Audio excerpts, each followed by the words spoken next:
in the wide, wide world of sports is going on here? I promise you, whatever scum did this, not one man on this force will rest for 1 minute until he's behind bars. Now let's grab a bite to eat. Yeah, come on. I feel the hot wind on my shoulder and the touch of a world that is older. I hit the switch and check the number. It on and then I slumber. I hear the rhythm ringing through it. Flamenco guitar and cumbia music. I hear the talking of the DJ. The devil listen, what does he say? I'm on a Mexican radio. I'm on a Mexican world radio. Yeah! Broadcasting live from high atop the J.P. White Building in downtown Roswell, New Mexico. It's Mornings with Mike Winters on 106.5 Roswell's Talk FM. Is that what I sound like when I talk? Now, here's your host, Mike Winters. And good morning, one and all. Welcome to Mornings with Mike Winters. I am he. That would be me, Mike Winters. Happy. I know, we all turned around, so I just decided to mess with them a bit. Well, I think they came in and... oh, yeah, the cleaning lady was here. Yeah, so I can always tell because my coffee cup is clean. Where's the ring? Cleaning lady was here. Once a month, whether it needs it or not, right? That's right. I was seasoning it. What? Happy Monday, everybody. Mm-hmm. Back after a long weekend, people getting up, going back to work, back to school, back to the routine. A whole weekend of chock full of being thankful for like a day and then angry at everyone else while we fought over a 56-inch TV. Yeah. Although I didn't get out Friday morning. Nope. By any no way. No, sir. I did not leave my home. But later today, I got out and about, and it wasn't too crazy. Okay, here's the thing. If you're gonna do Black Friday as a lazy man, you don't want to fight. You don't want to screw the doorbuster deals. Your selection's going to be a little bit stifled. Yeah. Go at like 6 p.m. The sales are still on. Yeah. But you're not going to have to like elbow a grandma for for like an Etch-a-Sketch. Well, are the days going where people get up at 4 a.m. for a TV still? No, that's still very much a thing. Oh, absolutely. I thought maybe less and less people were doing that. Dude, the Karens out there, it's like sport to them. They're like, let's get this Thanksgiving dinner cleaned up and everybody get to bed because we got to get up at 3 a.m. because everybody's got to be ready. I mean, I swear, I know people who make this like their thing. It's every year they wait for it. No, I did none of that. Nope. So, no.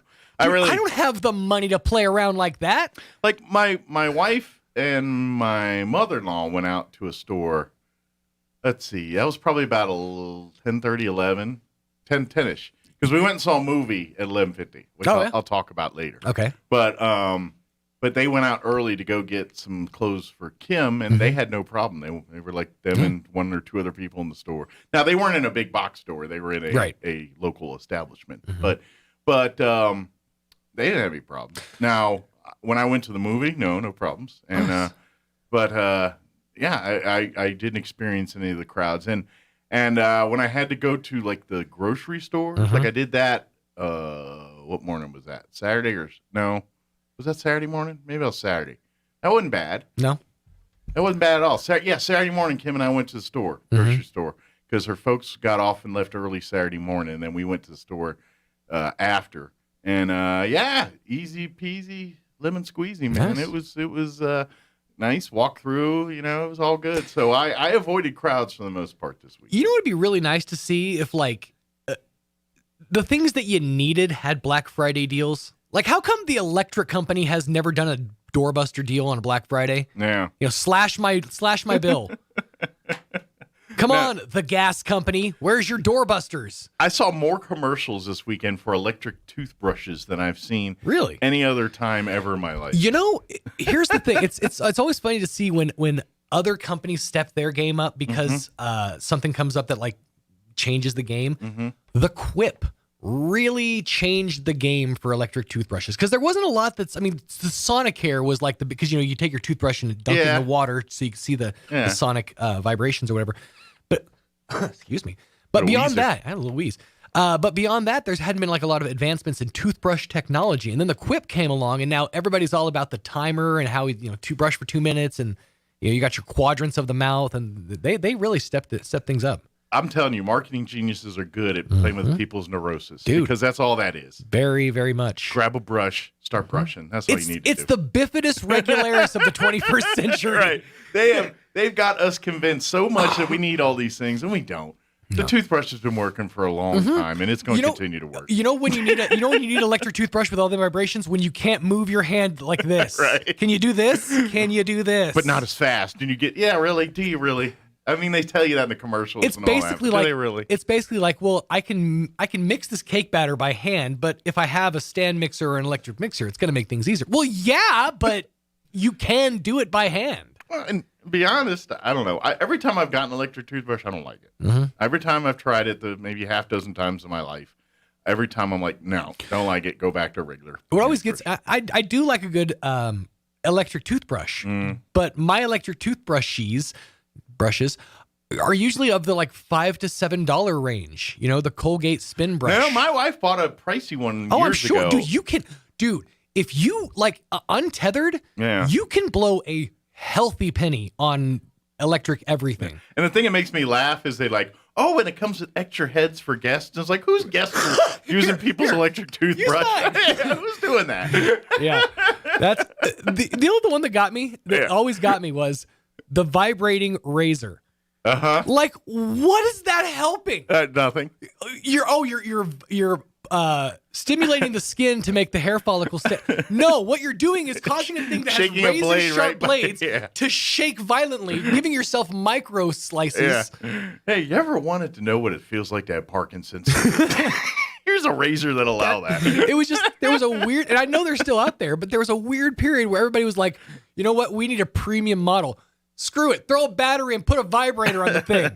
That'll move the units. Yeah. So, I saw a lot of those commercials. But happy post-Thanksgiving. Happy now thinking about Cyber Christmas Monday. officially. Today is Cyber Monday. Deals of cyber people out online. Okay. Oh, I have a list I was going to post over on the brand page. I haven't yet. A list of the 200 best Cyber Monday deals.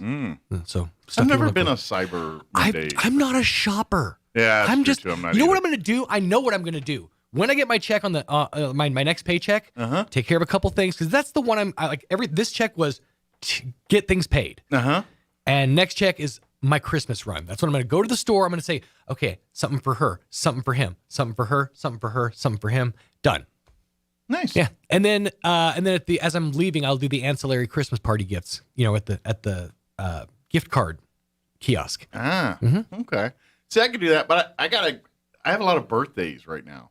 Like, I have siblings. Like today's my sister's birthday. Oh, my brother's birthday's Friday. Wow. I always feel so bad. I mean, I know it's far enough out that you can separate the holidays, but when you have a birthday that's so close to Christmas. Oh, those kids. I feel my sister, her birthday is December 29th. And so she has her entire life dealt with we're going to get you one big thing for Christmas. You were supposed to get me a big thing for Christmas anyways, plus the birthday thing. Yep. Don't you throw this big thing in my face. Hey, should have been born in June. Sorry. Yeah, I know. I was giving myself a nice healthy. I was born in a month where nothing happens. August, nothing. Besides back to school, nothing happens. I was almost an Easter baby. Yeah? Almost. It was the year I was born was a late Easter, and I think I missed it by a few days. By that much. Yeah, by that much. My ex-father-in-law was like minutes away from being a leap year baby. Yeah. Oh, Andrew's telling me, her girl's 18th and 29th. See? Oh, 29th. Oh, so your daughter and my sister share a birthday. Nice. But yeah, no, it's very much that whole mindset. Yeah. Let me give you the rundown. We got this hour we get to Chit Chat. We didn't have a guest scheduled. And it looks like next hour too. Unfortunately, my guest's not feeling well for next hour, so we're going to get them rescheduled. Okay. But so we'll time to chit. Fortunately, I have a lot to talk about. Buckle up. After kids. 4 days of not being on the radio, I got a lot to say. So Yeah, people don't know this, but this is really therapy for us. We sit at home and we just eat saltine crackers and get angry until we get a microphone put in our face and we can express our viewpoints. That's right. And just spew it out. So we'll chit chat. And then in the 9 o'clock hour, we'll have Molly Boyles from, I believe it'll be Molly from Main Street Roswell will join us and give us an update, talk about some of the things they've got going on through Main Street there. So that's kind of the plan. So, I'll talk. We had a great week for me, a great weekend. Had a good time. Family came in town. We had a good time with them. And relatively stress-free. Yeah. I mean, for the most part. There's always a little holiday stress here and there, but it's just what it is. But, all was good. And I will say this today, Monday morning post-Thanksgiving. Mm-hmm. Still love leftovers. Running out of things to want to do with turkey. I will say this. According to the USDA, today is really the last day that your Thanksgiving leftovers are good. Yeah? Get rid of them after today. If you can't eat through them today, put them in the freezer if you plan on saving them. Well, the only exception is cranberry sauce. Yeah? Yeah, like homemade cranberry sauce they said can last 7 to 10 days, and the canned stuff can last up to 2 weeks open. I think our grand finale tonight's going to be turkey quesadillas. Nice. It's something you really never see across the border. Not a lot of turkey dishes over there. What were you?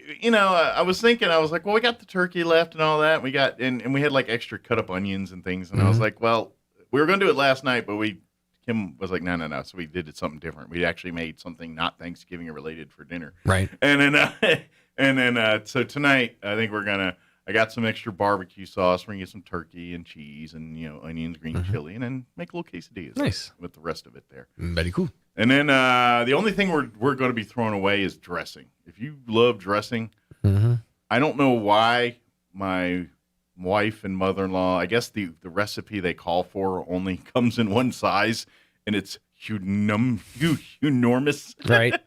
Gigmungus. Well, it's huge. Here's the thing: when you learn how to like when you first learn how to cook, whether it's like learn a recipe or you tend to do that portion of food every time. Like I have for example, when I make spaghetti for me and the kids, it's just me and the kids. Yeah, I know that I know we're barely going to touch what I make, but I make the same recipe every time, which is the whole box of spaghetti, pound of hamburger meat, usually a jar, half a sauce, give or take. I make a meal for an entire friggin' family, and I know that it's just going to be me that's going to be eating it normal, and they're going to pick at it. Kim and I are the same way, and we'll have leftovers, and such a wasteful thing, but it's like I wish I could break myself of that, but I don't know how to cook in smaller portions. Well, it's generally Kim and I when we cook dinners. I mean, with the exception of a few, most of them are always leftovers. They're always.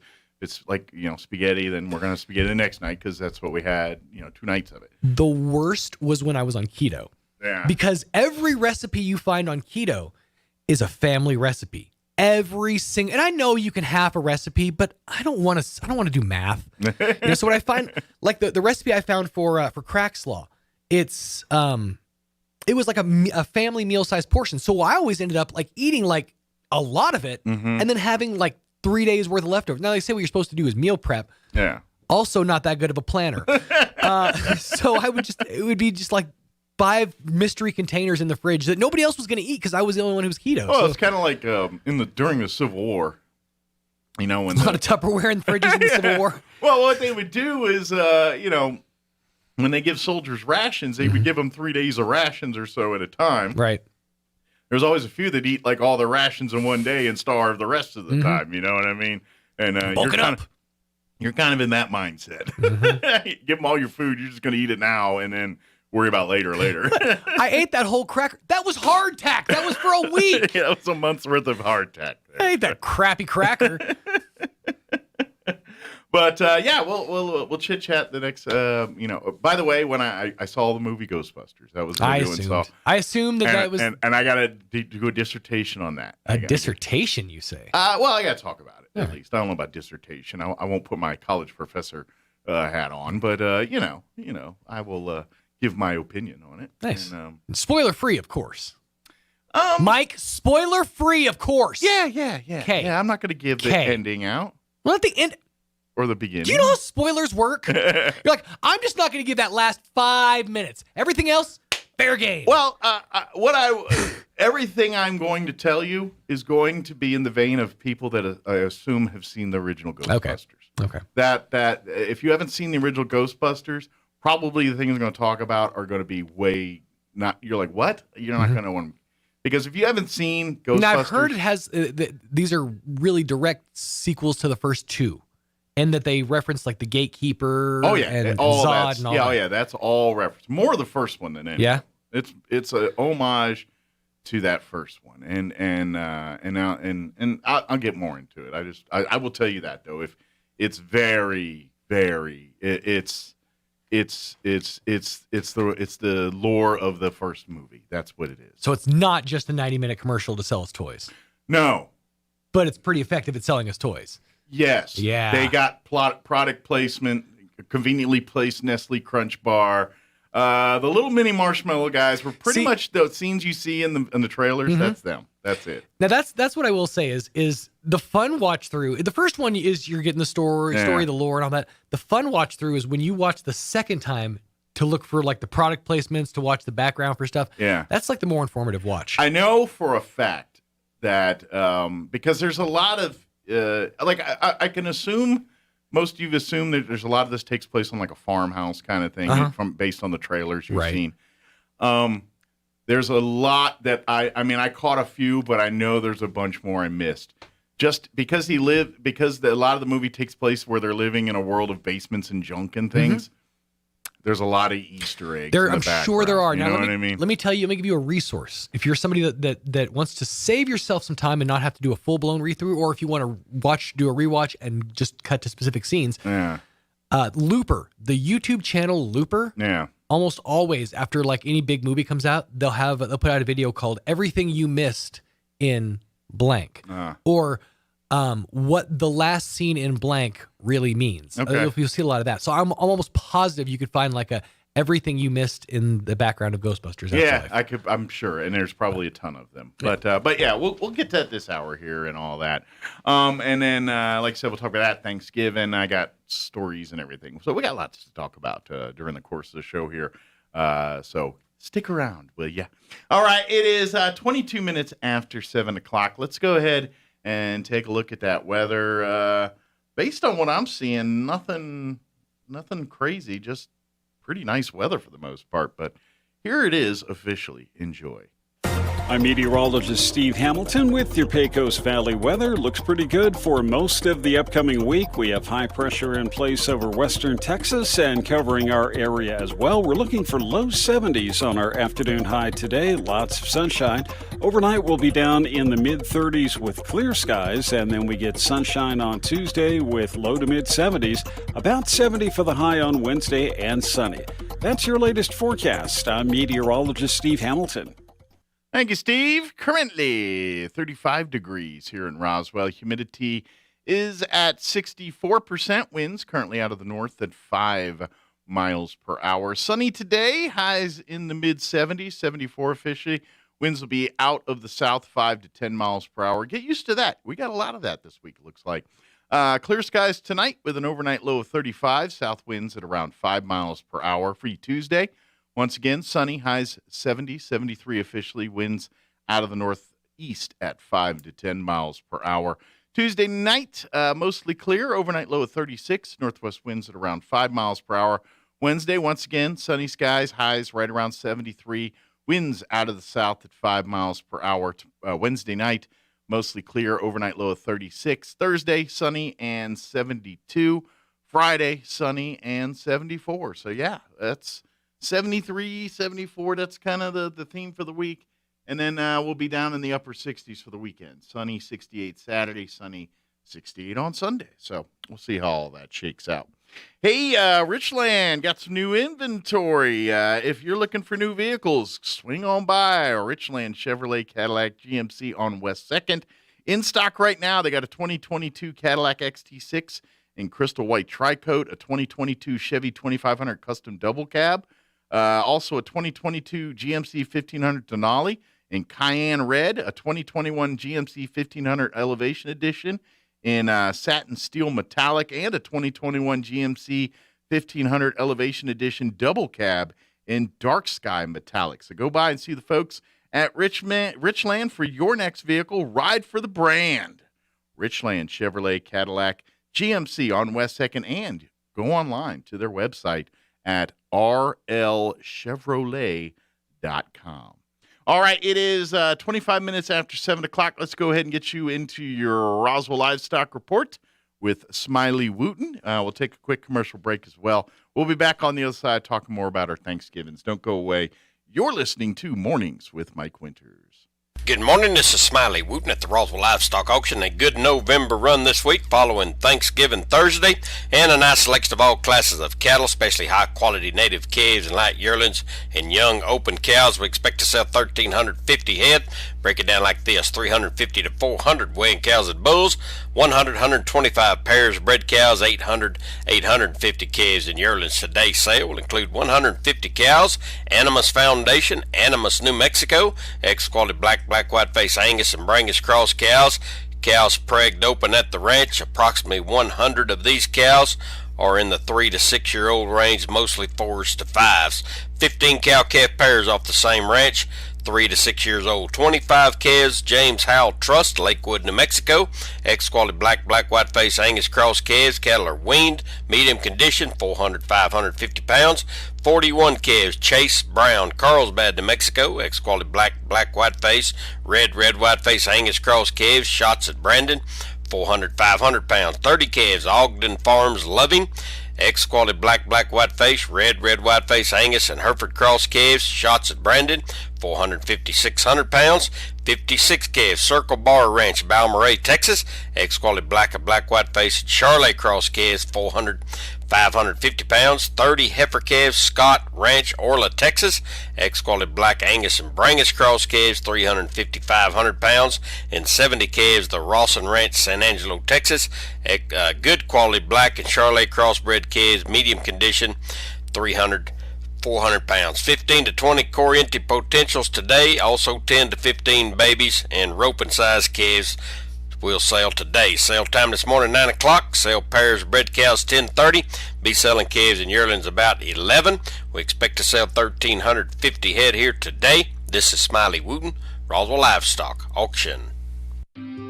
OMAD Spa in Roswell is an oasis from the everyday, a relaxing place to escape, featuring the latest in skin and facial treatments, including hydrofacial, IV vitamin replacement therapy, massages, Botox, dermafrac, and more, including the most advanced platelet-rich plasma treatment in the region. At OMAD Spa, your health and wellness are a top priority and is adding new and exciting treatments every day. Find out more. Call OMAD Spa to make an appointment today, 575-363-3687, or stop by the corner of Country Club in Washington and Roswell. OMAD Spa, an oasis from the everyday. New Mexico businesses. Have you hired or expanded employee hours since April 1st, 2021? Are you going to? The New Mexico Business Recovery Grant Program supports your business as you rehire your workforce over the next year. The average award is $50,000 and does not need to be paid back. The program will help cover your business rent, lease, and mortgage payments. But time is running out. The deadline to apply is December 7th. Don't wait. Apply today at nmfinance.com/recovery.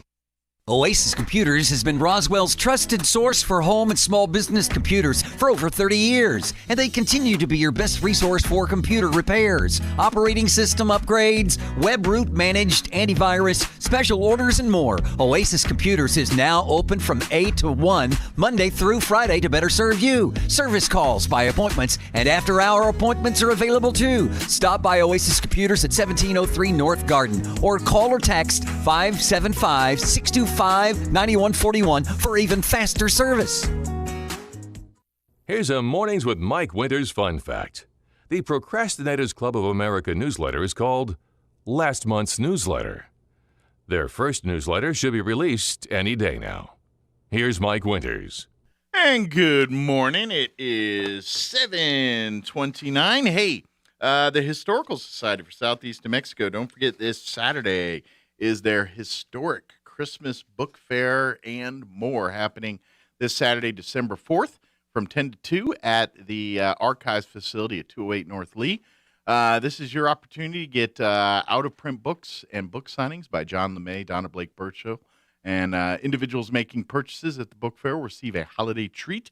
Holiday mystery bags are available for purchase as well. Also, don't forget, their silent auction is live. It is live and active all week right now. Will continue to be active through this Saturday.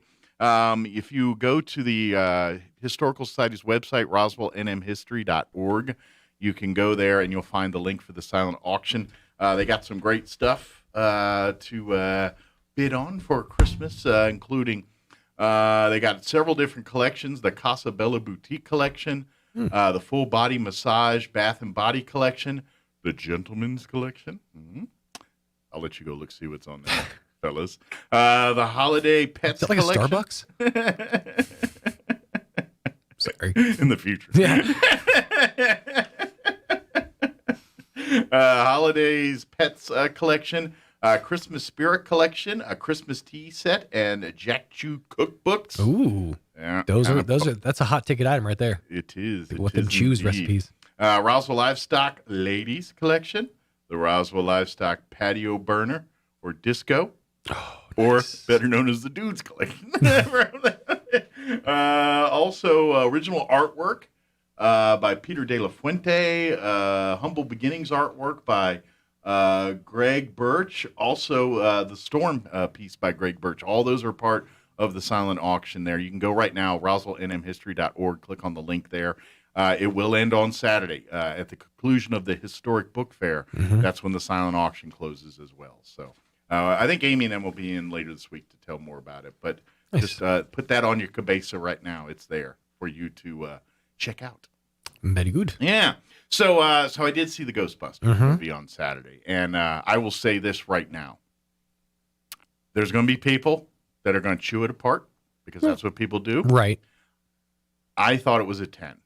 And because to me, if it's so much like the first Ghostbusters, and what I mean, the stories, it's a modern story, and it's the next generation and all that.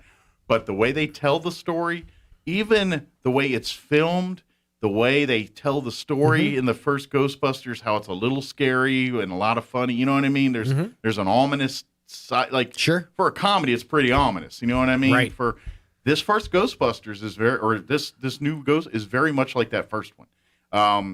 For younger audiences, probably, it's going to scare some of those little ghosts and things, or little, And that's the thing I always loved about Ghostbusters was they rode the line really well of terror, because when I saw it, I was a kid. Yeah. I was a little kid, and a lot of them were scary. Like and this is Reitman's kid that directed this. Which is Ivan Reitman, I believe. Ivan's the dad. Okay, so the kid is I can't remember his name. Chris, maybe.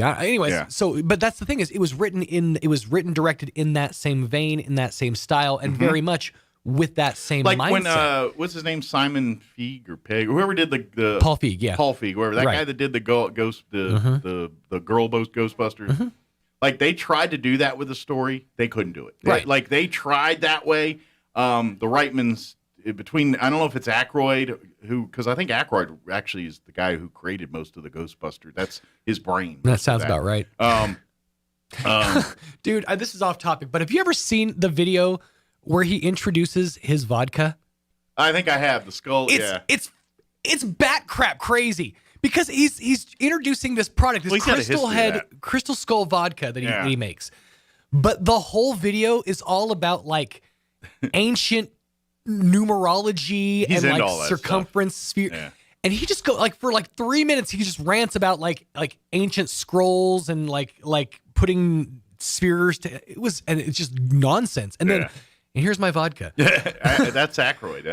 He's autistic. Well, he likes that kind of stuff, and he had his whole. I think he has Asperger's. I think is that the? I'm pretty sure. Yeah. Well, he used to do a lot of paranormal type podcasty things and all that stuff when he wasn't doing his House of Blues radio show there for a little bit. But anyway, back to Ghostbusters. Sorry, totally off topic.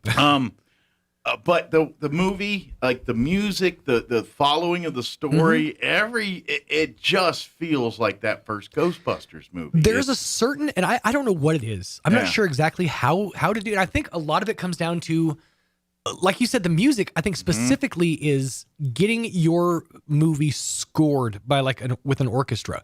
I think that might be that among a couple other things that adds that 90s seasoning. You know what I'm talking about? Where there was a certain genre of movies that came out where just they hit different because they felt different. The Home Alone movies are a great example. Maybe it's the director John Hughes or whatever, but how it intersperses that orchestral music with the heavy upswings, the fortissimos, the pianissimos, and that's almost always playing throughout the movie. I almost feel like that's part of it. But yeah, and I could. This one has that vibe. It has that. It's just the way the story flows. It feels and it's told just like how that first Ghostbusters was. The way it's the way they go from scene to scene, the way the interactions are, just how they're telling it. It just feels like when it's the scary parts. It just feels like those first Ghostbusters movies. The way they do it. The Paul Rudd character and all that is good. The characters you like, they where I will say this movie is very Egon centric. Really, Egon is the key in this one. Okay, it's all Egon. All right, the kids, Egon. Well, I knew that the family is that's Egon's daughter. Daughter is the daughter. Okay, I wasn't sure. The mother is the daughter. Okay, the kids are the grandkids. Gotcha. There's the girl and the boy, and I think the boy's the kid from Stranger Things. Oh yeah, Finn Wolfhard. And I heard, and he's not the main character. He's not. It's his sister.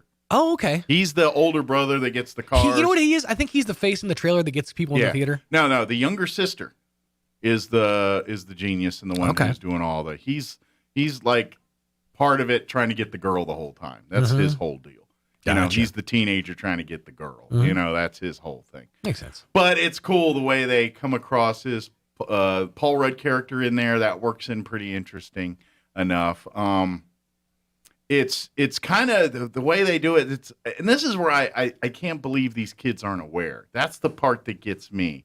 That's the only thing in this whole deal that I'm like, all right, that's a bit of a reach. There's two kids, and I don't think this is a spoiler alert, but the two kids aren't aware of Egon's existence. Which that does strike me as odd. Granted, they weren't alive at the time, but the stories had to have been out there. Plus, everybody would have known about these four legendary dudes who, took out their proton packs and blasted a giant marshmallow in downtown New York City. That's the only thing I'm like, they didn't know about that. Yeah. And Paul Rudd's the one who has to explain all that to him. Like, how would they not know that took place in the 80s? Something that, you know what I mean? Right. Well, now, granted, they're from a different part of so they move out there. They're from, where are they? I'm not sure.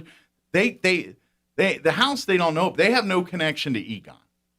Basically, they're bequeathed the house. The beginning of the movie, this is where I got to be careful. At the very beginning of the movie, you find out why they get the house. Okay.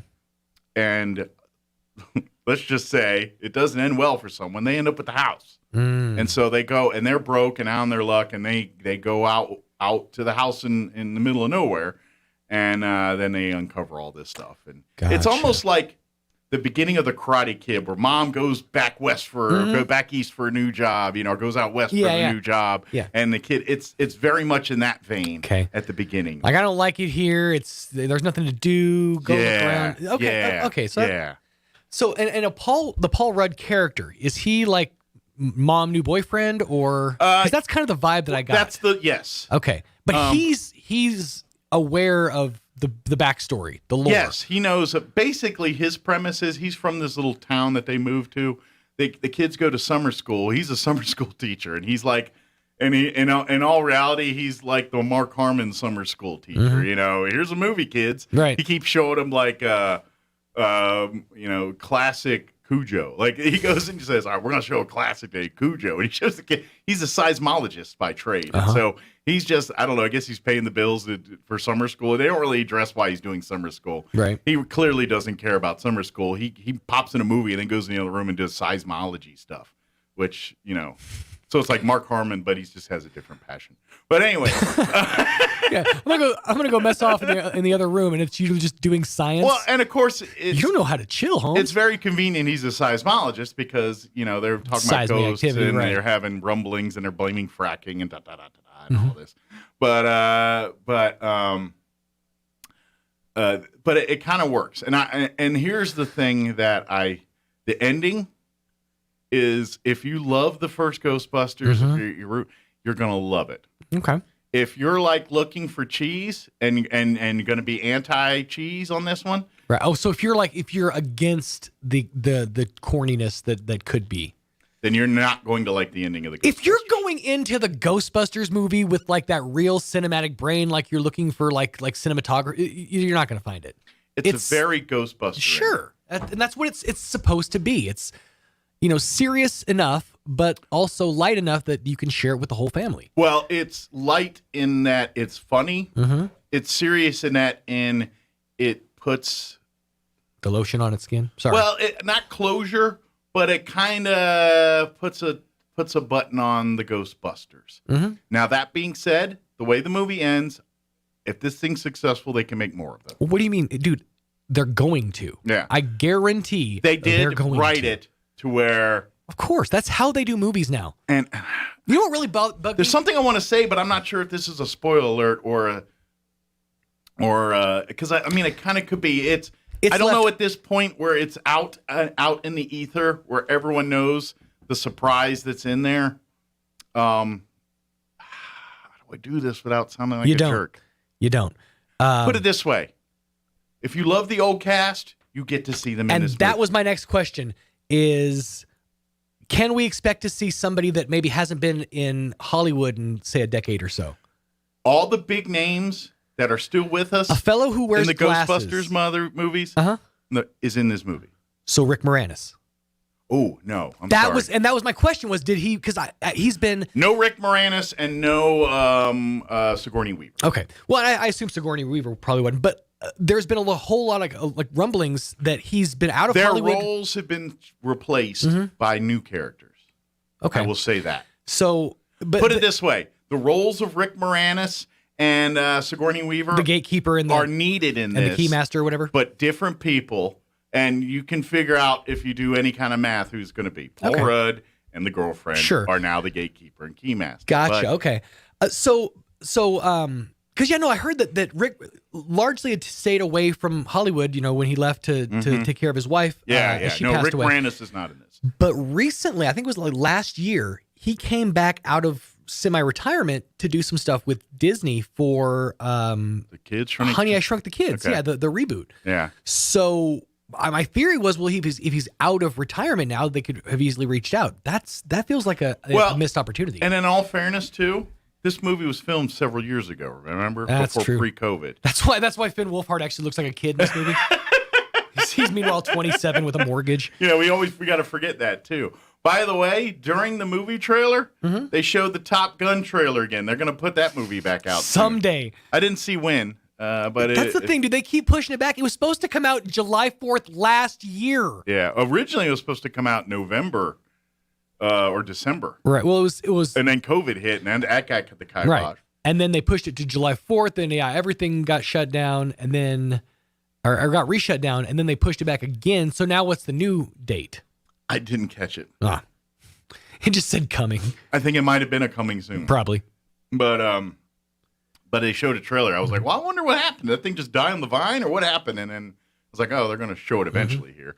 But I have not been to the movie theaters since pre-COVID. Right. And that was a movie worth going out and seeing. That's the thing. I'm not going to go out to a movie, like a theater. Yeah. I had a friend that posted up that they went to a theater and watched Clifford the Big Red Dog with their kid. I'm like, I can get that for free on Prime.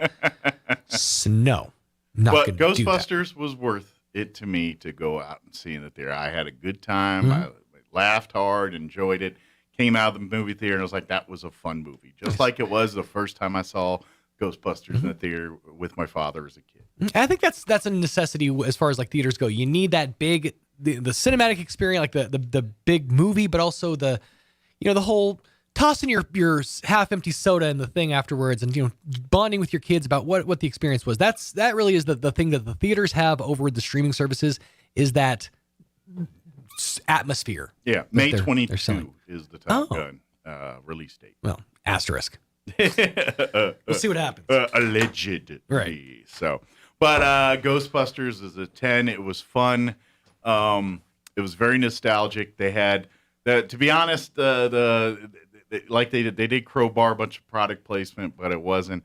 I think, to be honest, why this movie was so good is I think Dan Aykroyd was so much involved in this one. And then Ivan Reitman's kid. Actually, Ivan Reitman's a producer in this, too. I saw in the credits. So Ivan Reitman's involved, and then his son was the director. And I just cannot remember his first name right now, the son's kid. Like, I want to say Jake or something like that, but I don't remember. But it's definitely, if you like Ghostbusters, if you liked the first one and the original Ghostbusters, this one is right there. And yes, the characters come back. They're in there. The original Ghostbusters show up. Other important characters from the original movie make appearances in this. It's really a good movie. So I liked it, thoroughly liked it, enjoyed it. I hope if you go check it out, you will too. 7:45. Let's go ahead and pause for some news. Your Kim Commando update, your Chaves County Sports Report with Eric Butler as well.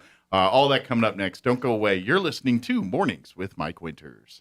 Now for a Pecos Valley news update. I'm Jared Cirillo. The Roswell Reindeer Run is coming up Saturday, December 18th, offering a competitive 5K run and walk, as well as a non-competitive 2-mile run walk. All the races will begin at the Roswell Adult Center at 9 a.m. Participants in the 5K race will compete in 9 age divisions in men's and women's.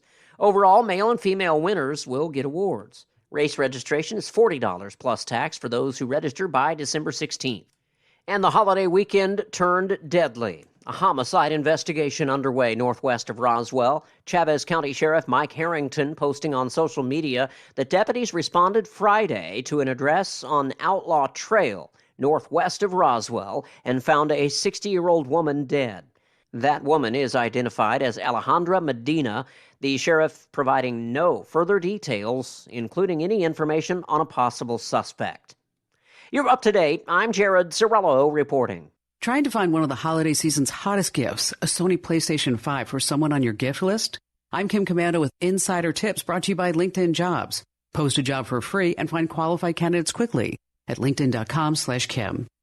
First, it's not going to be easy to score a PlayStation 5.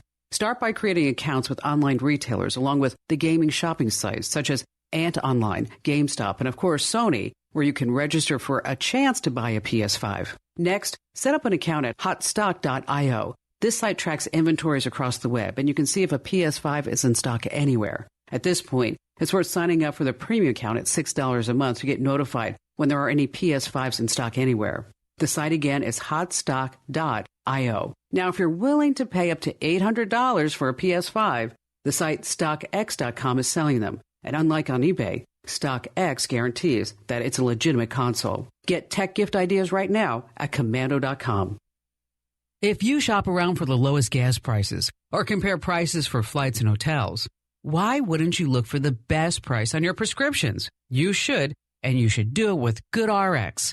Prescription prices can vary between pharmacies by as much as $100. You might be used to going to whichever pharmacy your doctor sent your prescriptions to. But with GoodRx, you can instantly compare prices for your prescriptions at pharmacies in your neighborhood, including CVS, Kroger, Walgreens, Rite Aid, Bonds, and Walmart. Checking GoodRx online or on the app, which happens to be the #1 most downloaded medical app, it's free and easy. Plus, it only takes a few seconds to find GoodRx discounts that could save you up to 80%. That's right, 80%. For simple, smart savings on your prescriptions, go to goodrx.com/Kim. That's goodrx.com/Kim. GoodRx is not insurance, but can be used instead of insurance. In 2020, GoodRx users saved an average of 79% off retail prices. I'm meteorologist Steve Hamilton with your Pecos Valley weather. Looks pretty good for most of the upcoming week. We have high pressure in place over western Texas and covering our area as well. We're looking for low 70s on our afternoon high today. Lots of sunshine. Overnight we'll be down in the mid-30s with clear skies, and then we get sunshine on Tuesday with low to mid-70s. About 70 for the high on Wednesday and sunny. That's your latest forecast. I'm meteorologist Steve Hamilton. It's time for the Chavez County Sports Report. Well, play got underway for the Roswell Coyotes boys basketball team on Friday night, but it didn't go the way the Coyotes wanted to, losing at Mayfield by a score of 75-58. That was the season opener, but Roswell gets a chance to make good right away. They'll be playing at home tonight against Oregon Mountain, formerly Oñate. That starts at 6:30. Oregon Mountain has played one game also, losing to Capital on Saturday.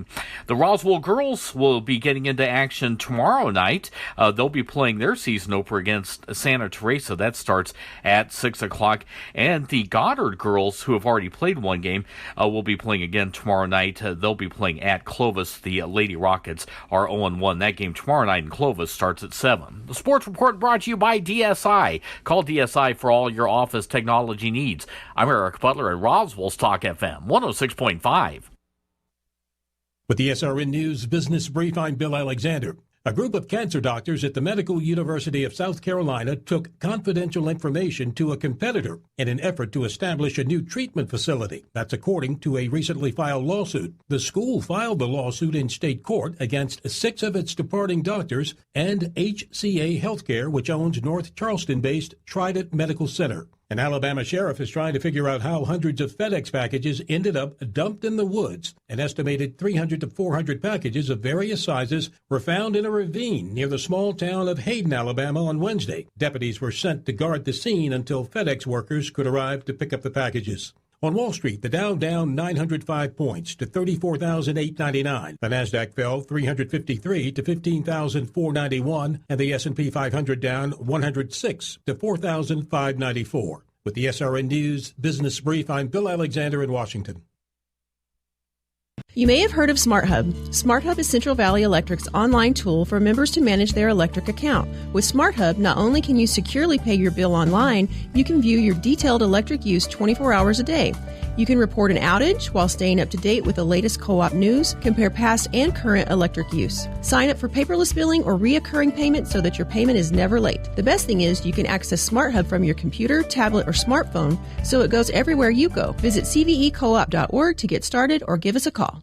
Where can you find the best selection of beautiful and unique home decor in the region? Easy, Casa Decor in Ruidoso. For years, people from all over have come to Casa Decor for the best selection of rustic, real wood furniture, beautiful decor from the Southwest and beyond, and quality outdoor furniture and accessories that are built to last a lifetime. At Casa Decor, they have over 10,000 square feet of showroom for everything you need. Casa Decor opens 7 days a week from 9:30 to 5 at 1214 Meacham Drive in Ruidoso or online at casadecorruidoso.com. Proud supporter of local high school sports. Being in the Army National Guard is about more than just serving your country. It's about being there for your community when your neighbors need you most. The Army National Guard makes college affordable. Serving part-time lets you attend school full-time while you take advantage of education benefits that can help you graduate debt-free. If a civilian career is your goal, serving part-time allows you to work at a full-time job. The skills, qualities, and contacts you'll develop in the Guard can open doors to a great civilian career. Want to serve but worried about being away from friends and family? Part-time service in the Army National Guard allows you to serve close to home. Serving in the Army National Guard lets you have the life you want while you enjoy the many benefits of serving your community and nation. You owe it to yourself to learn more about how the Army National Guard can fit into your life. Visit NationalGuard.com. Sponsored by the New Mexico Army National Guard. Aired by the New Mexico Broadcasters Association and this station. Here's a Mornings with Mike Winters fun fact. Movie trailers were originally shown after the movie, which is why they're called trailers. Mike thought they named them after the mobile home. Here's Mike Winters. And good morning. It is 7:54. Next hour, we'll have some time to chit-chat as well. We had unfortunately, my guest feeling a little under the weather. It's not going to be able to make it into next hour, so we'll get them rescheduled. But so we'll have time to chit chat some more. I still got Thanksgiving to talk about and everything else. So and then just other stuff around town. So we'll get to all of that here. But if you're going to look for the movie, I recommend the Ghostbusters. It was the new Ghostbusters movie was really good. I liked it. It was kind of cool. I thought it was just a cool little. It was entertaining. Like I walked out, I was happy. I was like, oh, it was neat. And you get you get happy and cheering for everybody, and you're like, oh, rooting for the good guys in there. It's fun. It's a fun little movie. It was good. I enjoyed it. So definitely worth checking out. Had other Thanksgiving things. I don't want to get too deep into something here because I won't have really a lot of time to get into more details on it. But yeah, we had a good time. Things I've caught up on TV. I really didn't get a lot of TV watching. As much as I would like to. There was another one show I did when my in-laws were here. They wanted to check out, and they were showing it on Paramount. And it's a Paramount Plus show, but they've been airing first couple episodes after Yellowstone on Sunday nights the last couple weeks. It's called Mayor of Kingstown, and Jeremy was it Renner is the main character in it. And so I watched the first 2 episodes that they give you that they gave you free on Paramount. Anything past that, I guess you got to go watch on Paramount Plus. But I did watch those first 2. And I might check it out on Paramount Plus. The whole premise of the show, I'm still trying to kind of figure out. It's a dark show, but the whole premise is basically Jeremy Renner and his brother are like running this Kingstown, which is some community that has a lot of prisons in its area. And so these guys work as almost like referees in their community. They aren't with the cops. Although they're good with the cops. They aren't with the criminals, but they're good with the criminals. And so they're like the negotiators of keeping the peace. And that's kind of the premise of the show. Apparently, their dad started this, and the sons take over, and that's the premise. The first show changes, and I wish I could tell you, but basically that's the premise of the show, and they're running the thing, and then twists happen, and people die, and then it gets into the thing. But I saw those first 2 episodes, and I enjoyed it. I'm trying to understand the story though. Like the story doesn't make sense to me.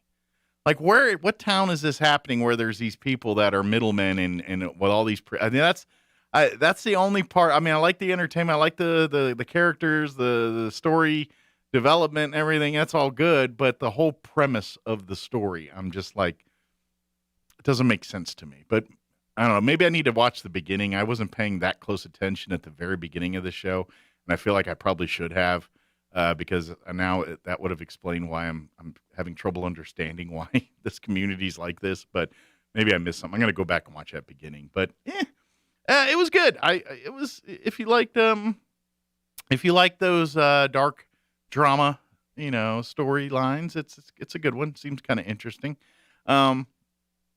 It's not as good as Yellowstone, in my opinion. By the way, I'm looking forward to that. Now I'm glad I got Paramount Plus. I actually got that by accident a couple of years ago. It was CBS All Access back then, and my wife and I are Big Brother's on during the summer. That's kind of a staple for us. We like to watch our Big Brother. It's kind of a guilty pleasure of ours. But a couple of years ago, we had Satellite, and Satellite was arguing with the regional, the big marketing company that brings us, CBS and I think Fox or something. I don't remember. But anyway, we were missing those channels for like a month during their dispute. So for Kim and I to not miss our Big Brother, I went and got CBS All Access for like $5 a month, and I was like, and I'll just cancel it when I never did because Picard showed up on there, and then it went from CBS All Access to Paramount Plus, and they started making it with real putting actual good content on there, and I'm like, oh, now I got Paramount Plus, so I've been watching some of the things on Paramount Plus. They're pretty good, but the one I'm kind of more into right now is when this movie, or I think it's another series. I don't think it's a movie. I think it's a TV show. But they're doing a like a prequel to Yellowstone and how the Duttons got the land.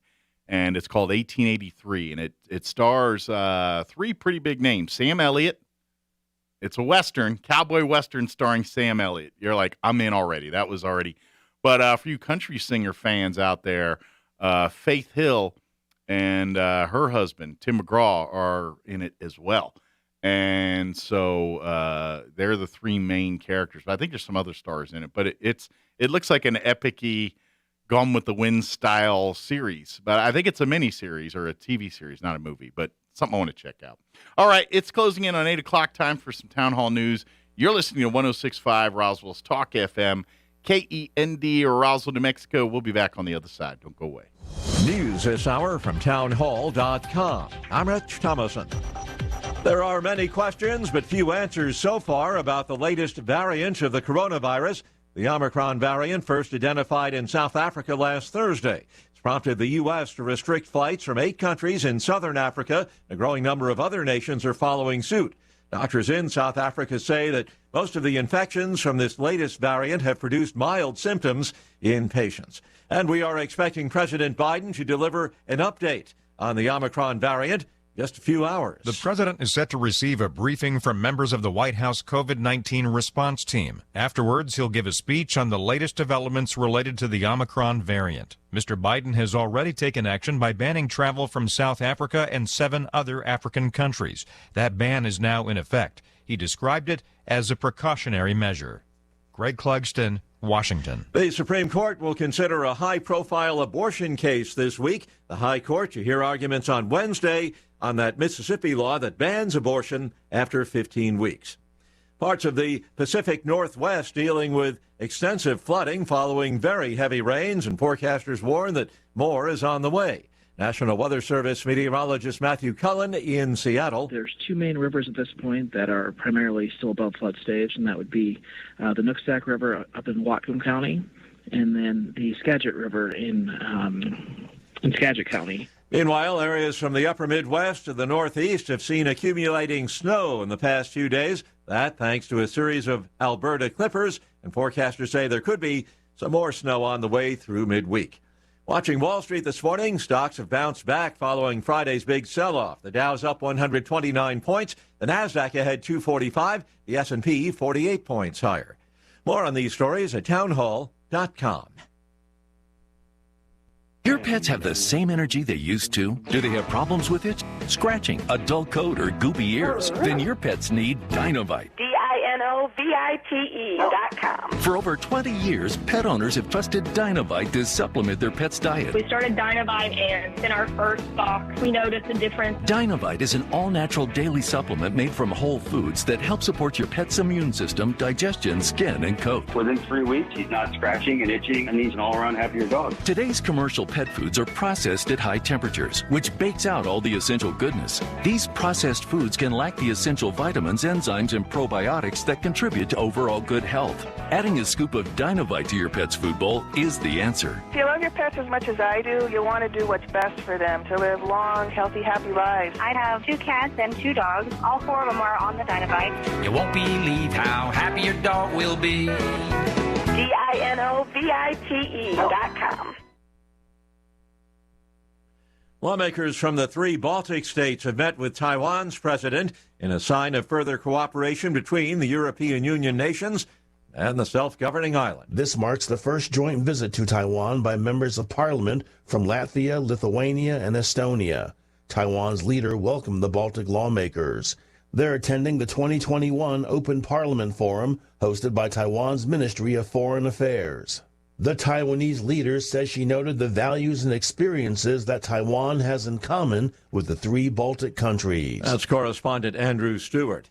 The Israeli prime minister urging world powers not to give in to Iran's nuclear blackmail as negotiations commence in Vienna.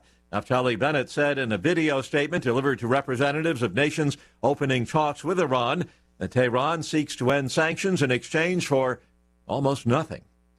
News and analysis at townhall.com. Merriam-Webster choosing the word vaccine as the 2021 word of the year. It's a reflection of 2021. Get vaccinated. You can't make people get an injection. Merriam-Webster editor-at-large Peter Sokolowski tells the AP vaccine was a word that was extremely high in their data every single day in 2021. Lookups for vaccine increased 601% over last year. Sokolowski says vaccine is the science story, which is this remarkable speed with which the vaccines were developed. But there's also the debates regarding policy, politics, and political affiliation. Among the runners-up for vaccine for word of the year, insurrection and infrastructure. I'm Ed Donahue. Actor Matthew McConaughey says he's not running for Texas governor. This after months of publicly flirting with the idea of becoming the latest celebrity candidate. Yet on Wall Street, the Dow up 117 points. More on these stories at townhall.com.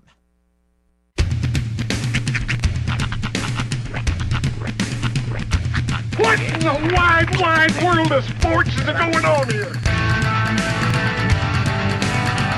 I promise you, whatever scum did this, not one man on this force will rest for 1 minute until he's behind bars. Now let's grab a bite to eat. Yeah, come on. I feel the hot wind on my shoulder and the touch of a world that is older. I hit the switch and check the number. Leave it on and then I slumber. I hear the rhythm ringing through it. Flamenco guitar and cumbia music. I hear the talking of the DJ. The Travelician, what does he say? I'm on a Mexican radio. I'm on a Mexican radio. Broadcasting live from high atop the J.P. White Building in downtown Roswell, New Mexico. It's Mornings with Mike Winters on 106.5 Roswell's Talk FM. Is that what I sound like when I talk? Now, here's your host, Mike Winters. And good morning. It is 6 minutes after 8 o'clock. Welcome to our number 2. Or they call it the deuce.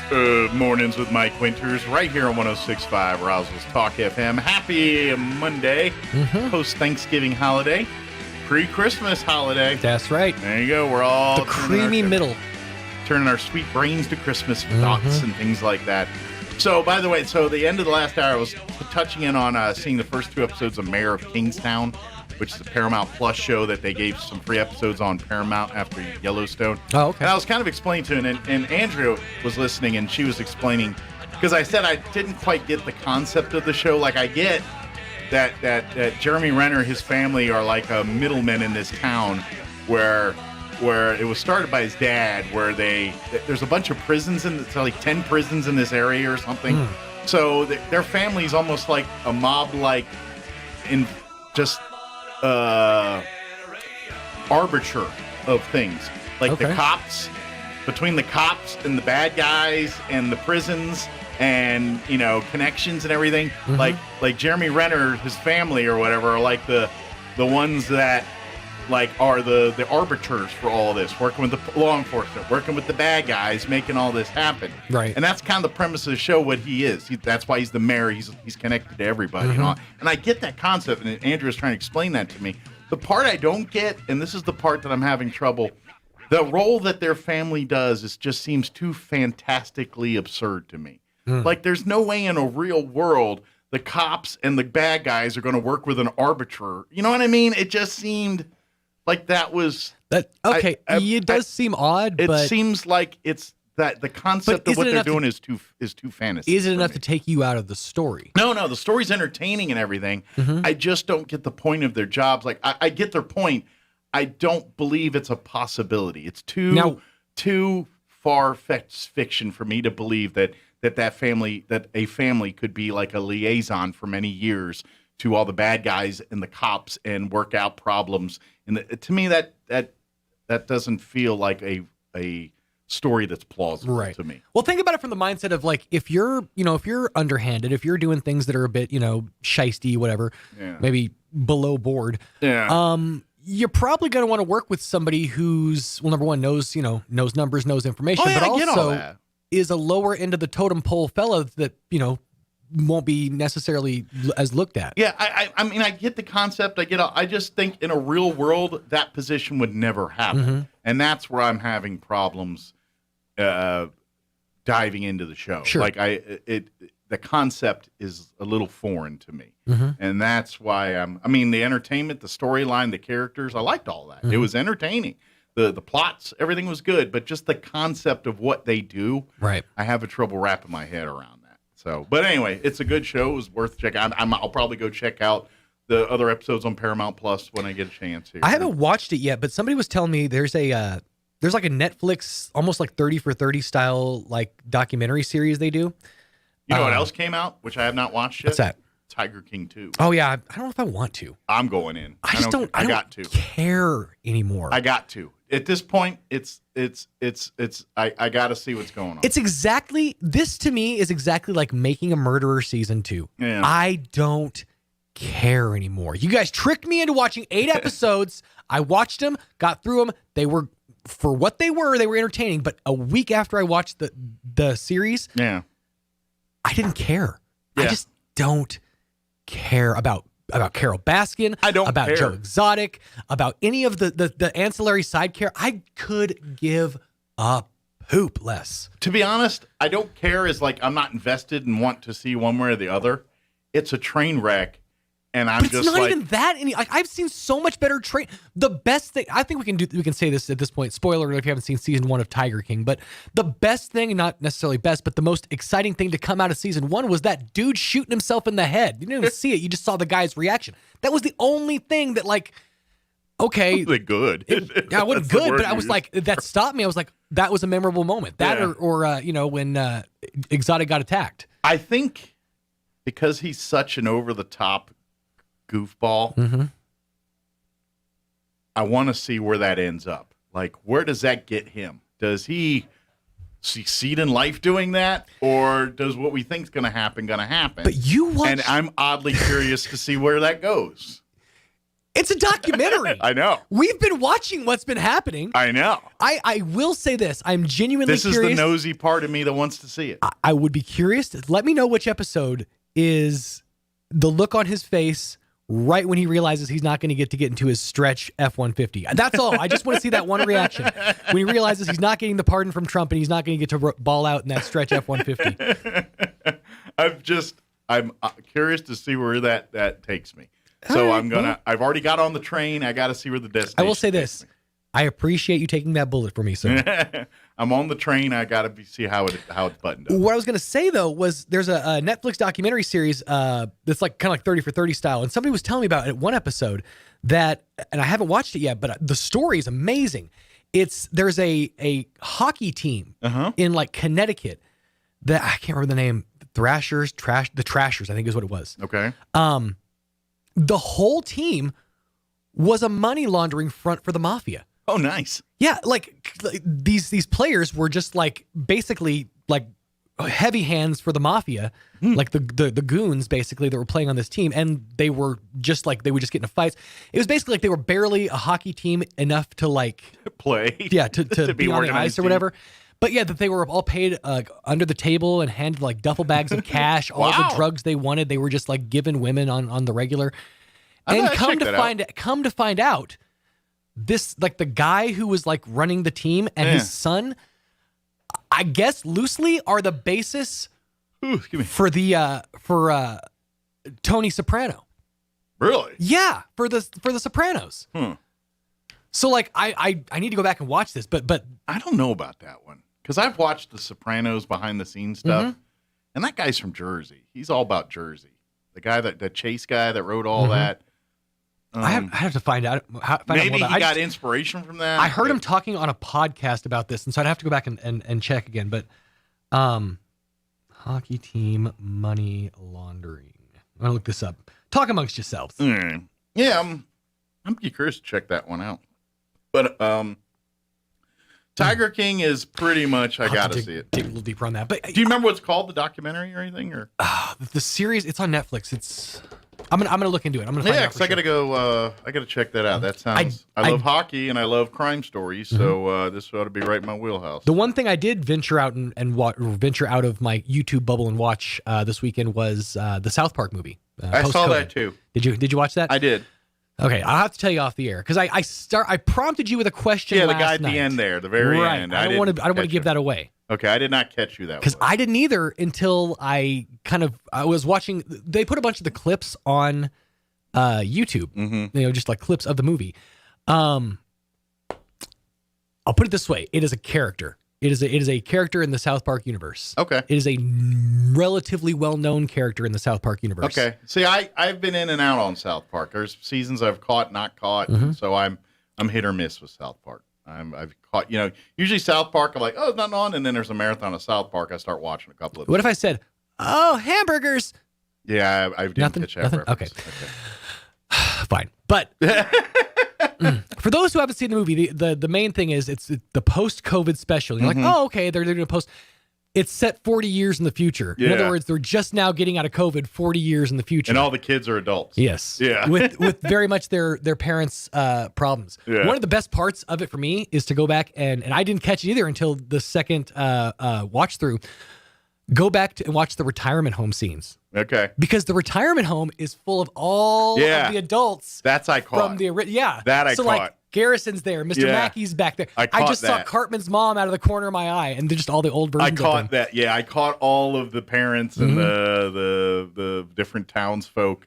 Yeah, I did catch that. That I was like, oh look, the old.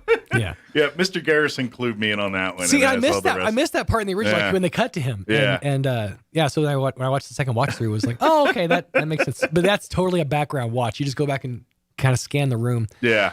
Because you're gonna find like all the what's the dude's name? 19. Oh yeah. That guy and Jimbo, the guy who owns the gun store. Yeah. Yeah, he's in the background too. Just a bunch of fun little Easter eggs there. I was kind of hoping. There was one thing I was hoping was, there's a scene where they cut to South Park now and it's full of all the box stores and all that stuff. And I was hoping to see like a 40 years later of Tom's rhinoplasty and all that. But I didn't notice those. If it did, I missed it. I didn't see any of those specific ones, but like all the ones that said like plus or all that. There were a couple of the local stores, I think, that had that. Okay, because I was trying to look for those and I missed some of the Tom's rhinoplasty. that's like the most well-known one. But yeah, I'm pretty sure. Well, they had the what was it? The South Park Community Center Plus. Yeah. A bunch of those. And this is what I love about Matt and Trey is they took that massive paycheck, $900 million for an exclusivity deal with Paramount, essentially, and put this out exclusively on Paramount Plus, and made the whole thing a joke about how everything is only being put out with Plus. Everybody's doing the Plus thing. Like, it's literally like, I'll take your check and then I'm going to mock you openly in your face. I love that. Well, in all fairness, because they mock everyone, you're just everybody's shrapnel. You know what I mean? And what are you going to do? It's like when I complain. It's like, well, we'll take it, get in line because everyone else can complain too because they beat up on every. It's like if you ever watch like the news or whatever, and they do like a story about. I'm just picking one company at random, DraftKings, and they'll say at the end of the newscast, as a point of clarity, we should let you know that our parent company owns a portion of this company or whatever. What John Oliver does over on Last Week Tonight is he openly mocks AT&T that owns HBO. He calls them business daddy. And so he says, oh, come at me again, business daddy. So yeah, that's one way around it. You can, skirt it by saying, well, we should probably clarify that our company owns a stake in this business. Or you could just say, just mock your business papa openly. Yeah. It's always a fun option. And the part that makes me laugh is how they kind of take jabs at both extreme sides. Like if you're a conspiracy, they make fun of you. Oh, hardcore. But if you're masking in everything you do, they make fun of you too. And I love that because both extremes need to be made fun of hard. If you're running around telling people that the virus has got chips in it and tracking, you need to be made fun of. Right. And just if you're by yourself in a car, by the way, I saw a lady in a car by herself, a smart car, driving a smart car with by herself with a mask on over the weekend, and I laughed hard. The car is smart, not the driver. You buy yourself in your own car. It's a smart car. You're wearing a mask. You deserve ridicule.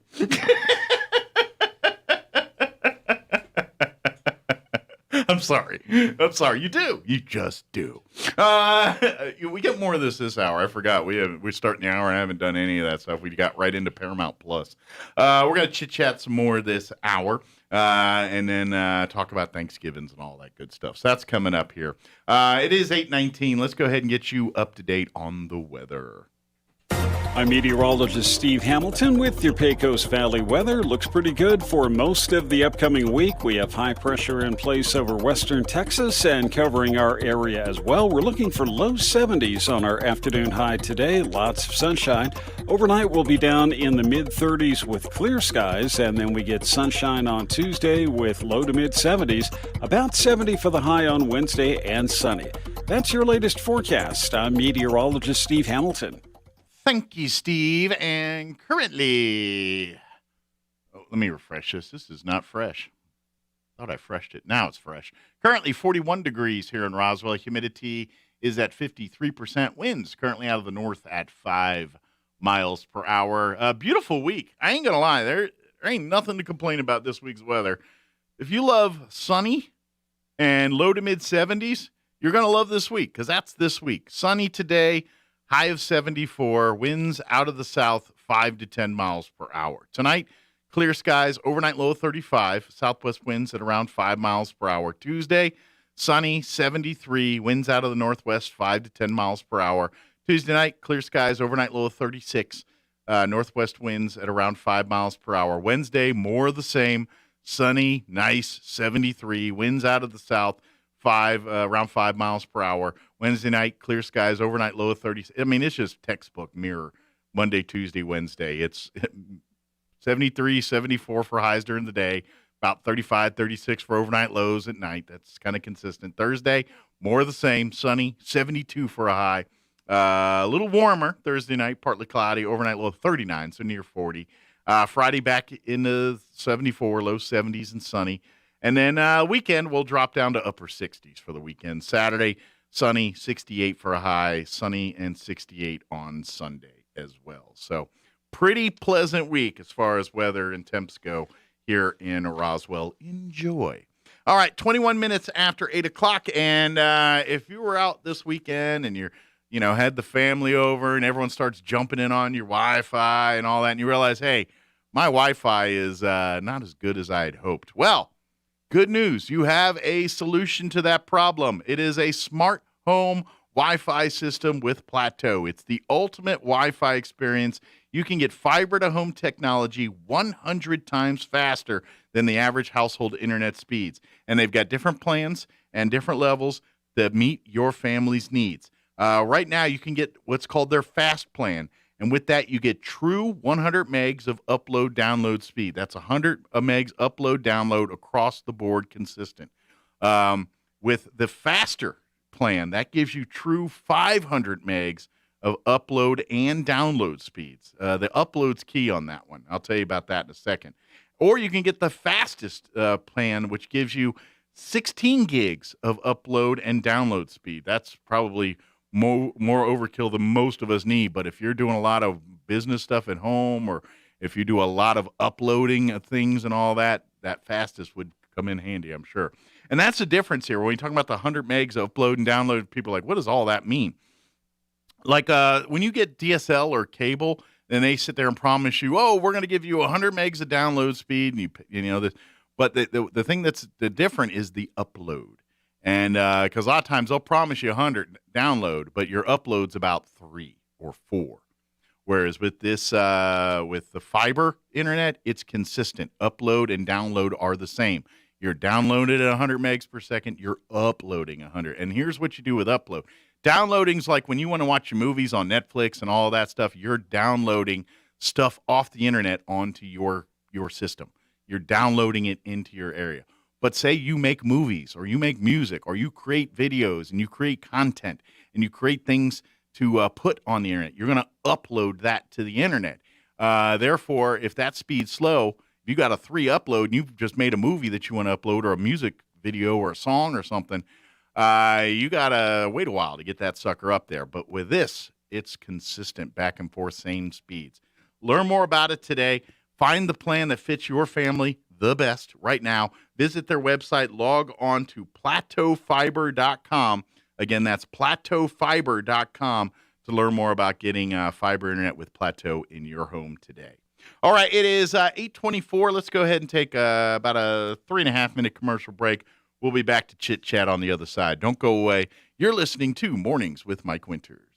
Roswell Skin Center, a brand new state-of-the-art facility located in the 400 Penn Plaza building here in Roswell, is now accepting new patients. Dr. Brandon Cometti and his team offer a full range of skin care services, including general dermatology, surgical and cosmetic procedures, including cutting-edge laser rejuvenation, Botox, filler, laser hair removal, chemical peels, and other non-invasive options to improve skin health and turn back the hands of time. Call and schedule your appointment at Roswell Skin Center today, 208-2509. That's 208-2509. Martine's Capital Cafe in Roswell offers authentic and highly rated New Mexico food. Explore their amazing menu featuring huevos rancheros or asado with eggs or their green chili stew. And you can't forget their award-winning green chili cheeseburger, all made from scratch using their finest and freshest ingredients. Open for carryout with curbside delivery or limited dine-in. Just call ahead 624-2111. Martine's Capital Cafe, always pleasing the most refined palate. Open Monday through Saturday from 6 a.m. to 8:30 p.m. at 110 West 4th in Roswell. This is Renee. Happy to be here. She's not some influencer. She's more of a groundbreaker, turning her 4-acre lot into a little slice of heaven behind the wheel of a John Deere 1 Series tractor. Renee runs with us because the most important job is the next one. That's all I got. Nothing runs like a Deere. Hear Renee's story at Deere.com. Stop by Pecos Valley Equipment in Artesia and Roswell, or visit us online at pecosvalleyequipment.com.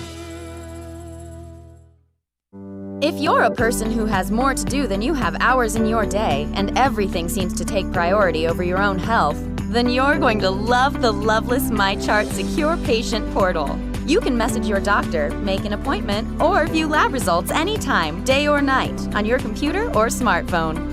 Print a list of your medications at the click of a mouse, or even compare previous tests to map your health progress. Loveless MyChart connects you to better health. Anywhere, anytime.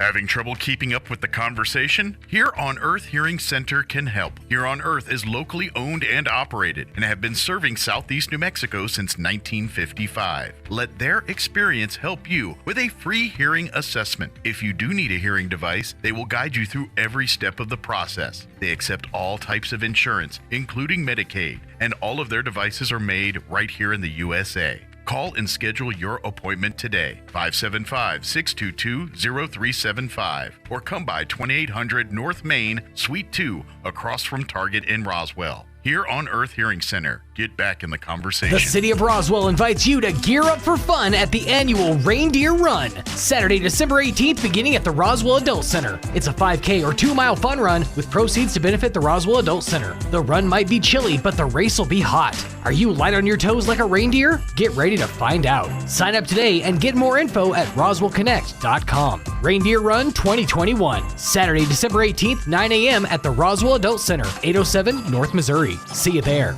It's basketball season on the High Plains, and your Eastern New Mexico University Greyhounds are back on the hardwood. Join the Greyhounds as they take on arch rival West Texas A&M Thursday, December 2nd, with a 5 p.m. tip-off for the women and a 7:30 p.m. tip-off for the men's game. Don't miss out on all of the high-flying excitement. Tickets are only $5 for adults, and kids 8 and under are free. Go to goeasternathletics.com for more information. Greyhound men's and women's basketball, all in. Here's a Mornings with Mike Winters fun fact. 95% of people text things they could never say in person. Check your text messages. We just sent you something. Here's Mike Winters. And good morning. It is 28 minutes after 8 o'clock. Happy post-Thanksgiving. Happy Monday for those just getting out and about here this morning. I know, it's tough today. It's a tough day to get going. I get you. But once you're up and going and at it, it's not so bad. Just got to get that. The hardest part is getting out of bed. That's the hard part. Once it's all gravy after that, or it's all easy after that if you're tired of gravy. That's the thing too. Like after this whole week or last 4 days of consuming leftovers from Thanksgiving, it kind of reminds me of an age-old problem. And then maybe we need to work this out in our ratios when we cook. And I don't know, some people may plan it this way, but I've never done this, and I don't know people that have. So, but I'm sure maybe there's somebody out there. But like, you ever notice when you go and buy shampoo and conditioner at the store, and the bottles are the exact same size, right? Got the exact same amount of liquid in them. Whether you buy, your Suave or your Alberto VO5 or whatever, you buy your shampoo and conditioner, and it comes in 2 same-size bottles. But through the course of you using your shampoo and conditioner, you never end the same. Usually the shampoo goes out before the conditioner or one or the other. I almost never use conditioner. Oh, see, I do every time. So I buy conditioner because I use it for my daughter. She has thicker hair. I don't really condition my hair. I have a leave-in. Oh God, this sounds so. I have a leave-in conditioner that I spray in afterwards. It's got the biotin. No, my daughter calls it Golden Spray. She has for years. It's a Pantene product, but it's like a spray-in conditioner. Mm-hmm. And I feel like it actually gives me some volume and stuff. So I use that in lieu of conditioner. Gotcha. Okay. Now, Sean just walked in middle, so he's not. No idea what we're talking about. I have nothing. The story's not about shampoo or conditioner. I was using it as a comparison, but as we use shampoo and conditioner, they never end the same. Mm-hmm. I would like to figure out a way we can incorporate after my Thanksgiving weekend, and this is why I said gravy and reminded me of it. That's the problem with leftovers. I got a ton of stuffing. I got a ton of turkey, mashed taters. Sure. Got them ton. I'm out of gravy. You know why? The gravy's gone. You know why? Because gravy's the good stuff. I know. You know what you use gravy for is to cover up the hurt of the stuffing, of the dryness of so your turkey is your Band-Aid over everything. But what I'm saying is, why don't we make more gravy? Why does the gravy? There's only so much gravy you can make. I mean, if you're making it naturally with your drippings / giblets and whatnot. You should buy a small turkey just to make giblet gravy. Now, I would argue that the jars of gravy, if we're talking about like brown gravy, the jarred gravy. Oh, I don't mind them. Is a pretty good contender. Yeah, I don't mind them in a pinch. So I'm saying you're never out of gravy. I know, but then I got to go buy it. Right. But that's my point. That's one thing. If being American means nothing else, you are never further than a drive to the store away from your gravy, as it should be. Unless you really need it. I mean, like on the holiday itself. Mm-hmm. Yeah, chances are you're not. That was kind of tough. I walked through to the back of the store at 3 different stores, and there was not a single can of jellied cranberry sauce to be found. Yeah. Now, in fairness, I did have natural cranberry sauce at the Thanksgiving I went to. It was delightful. Good deal. So what was your favorite thing you ate over the Thanksgiving break? I would have to say probably I was gonna say the cranberry, but also really good friends with with a baker, so the dessert game was on point. There was a selection of pies, and she also made a peach cobbler, which knocked my socks off. Yeah, I know of which you speak. And I know that you're a lucky man. It's one of those peach cobblers that will make friends. I had a lot of blueberry pie. Oh gosh, I like blueberry pie. I like blueberry pie. It's my favorite of pies. That's a sleeper for me because I don't really think about blueberry pie very often. Cherry is my go-to. I did have a thought that I shared with my family. That hoe over there? A thought. Oh, okay. I had a thought that I shared with my family, and they kind of gave me a weird look. But I think you would appreciate this. All right. Eating as much blueberry pie as I did over the weekend, I still have some leftover pie. I'm wondering. Now, hear me out on this. Hold on. I'd like to try an experiment. All right. I think I know where you're going with this, but all right, go ahead. I'm curious. Where do you think I'm going with this? I think you're going to some kind of amalgamation of Thanksgiving food with your pie as your base. Sort of. I'm going to create a sandwich. Inside the pie? No. Okay.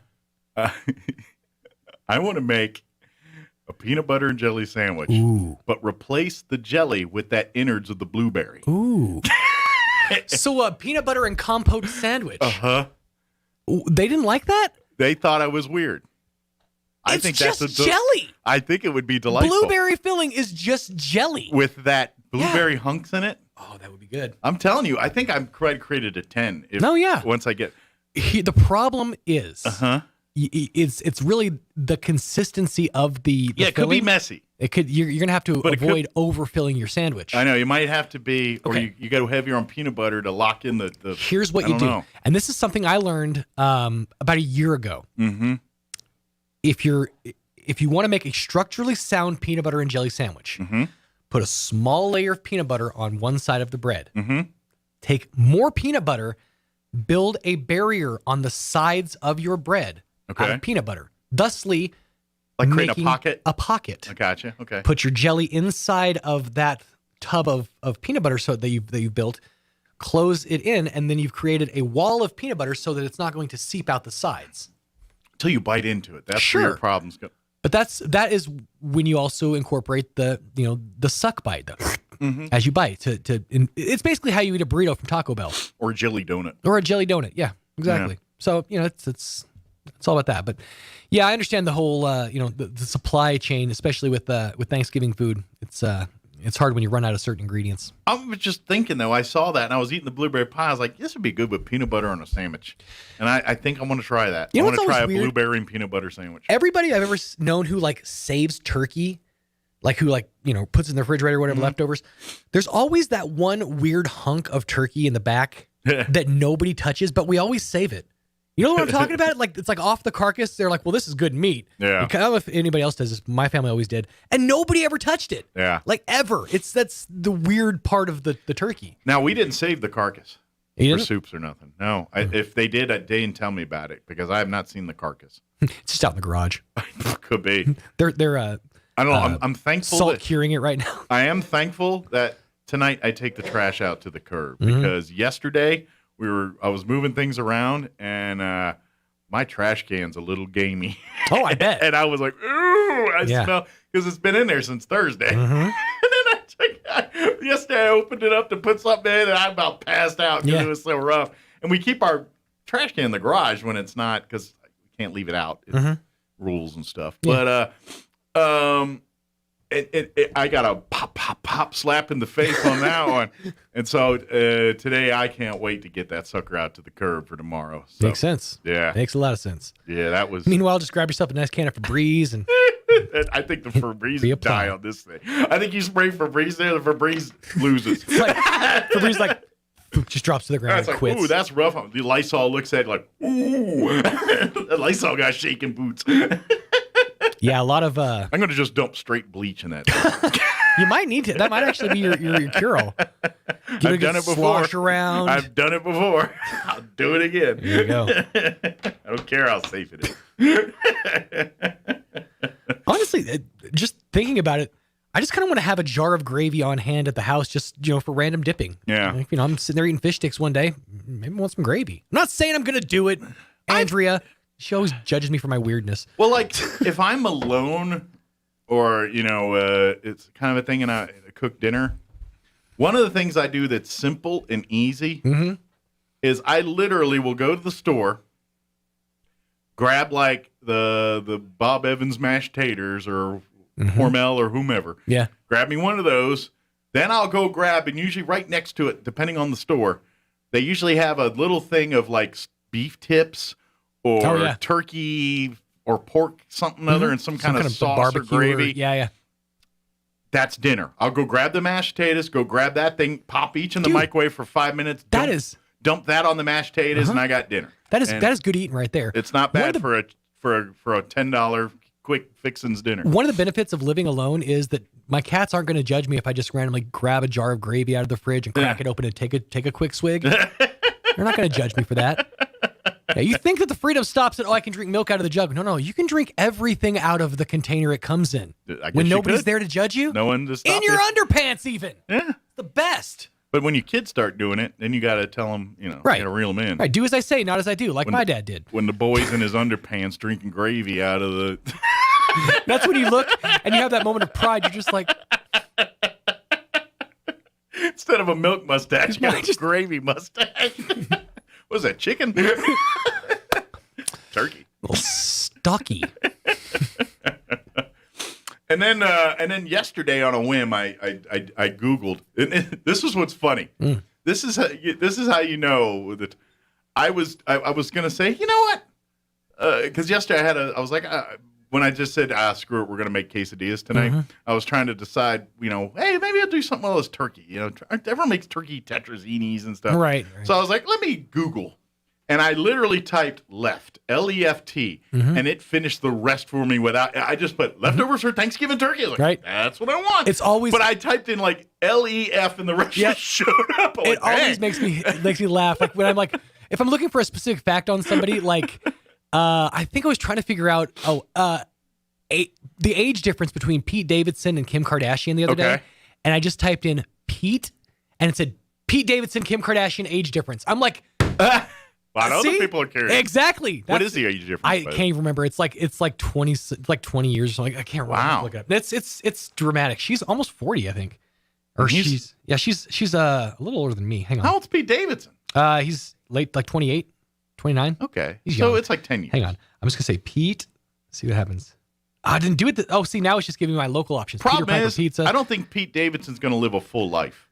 You know what I mean? Oh, no. Like he's train living. wreck. He is living. What I mean by full life, I don't think he's going to see 70s or 80s is what I'm saying. So the fact that he married someone in their 40s, that's probably balanced out because he's one of those people. He's a guy that, he knows he's a train wreck. He's a train wreck and he's got a bunch of mental problems. And that's going to be his undoing. He's living fast. Yeah. He's probably going to die hard and leave a pretty corpse. Yeah. That's simple that. Okay, so Kim is 41. Pete is 27. So you do the math. 37, 38, 39, 40. So 14 years. Good for him. Yeah. Oh, dude, I'm all for it. God bless him. Yep. Weirdo. Yeah, my most recent girlfriend was 7 years difference. So yeah, absolutely. It's there's nothing wrong with it. Have you watched that Staten Island movie of his yet? No, I haven't either. I've heard good things. But I think it's on. I think I'm watching for free now. I think it's on one of the pluses.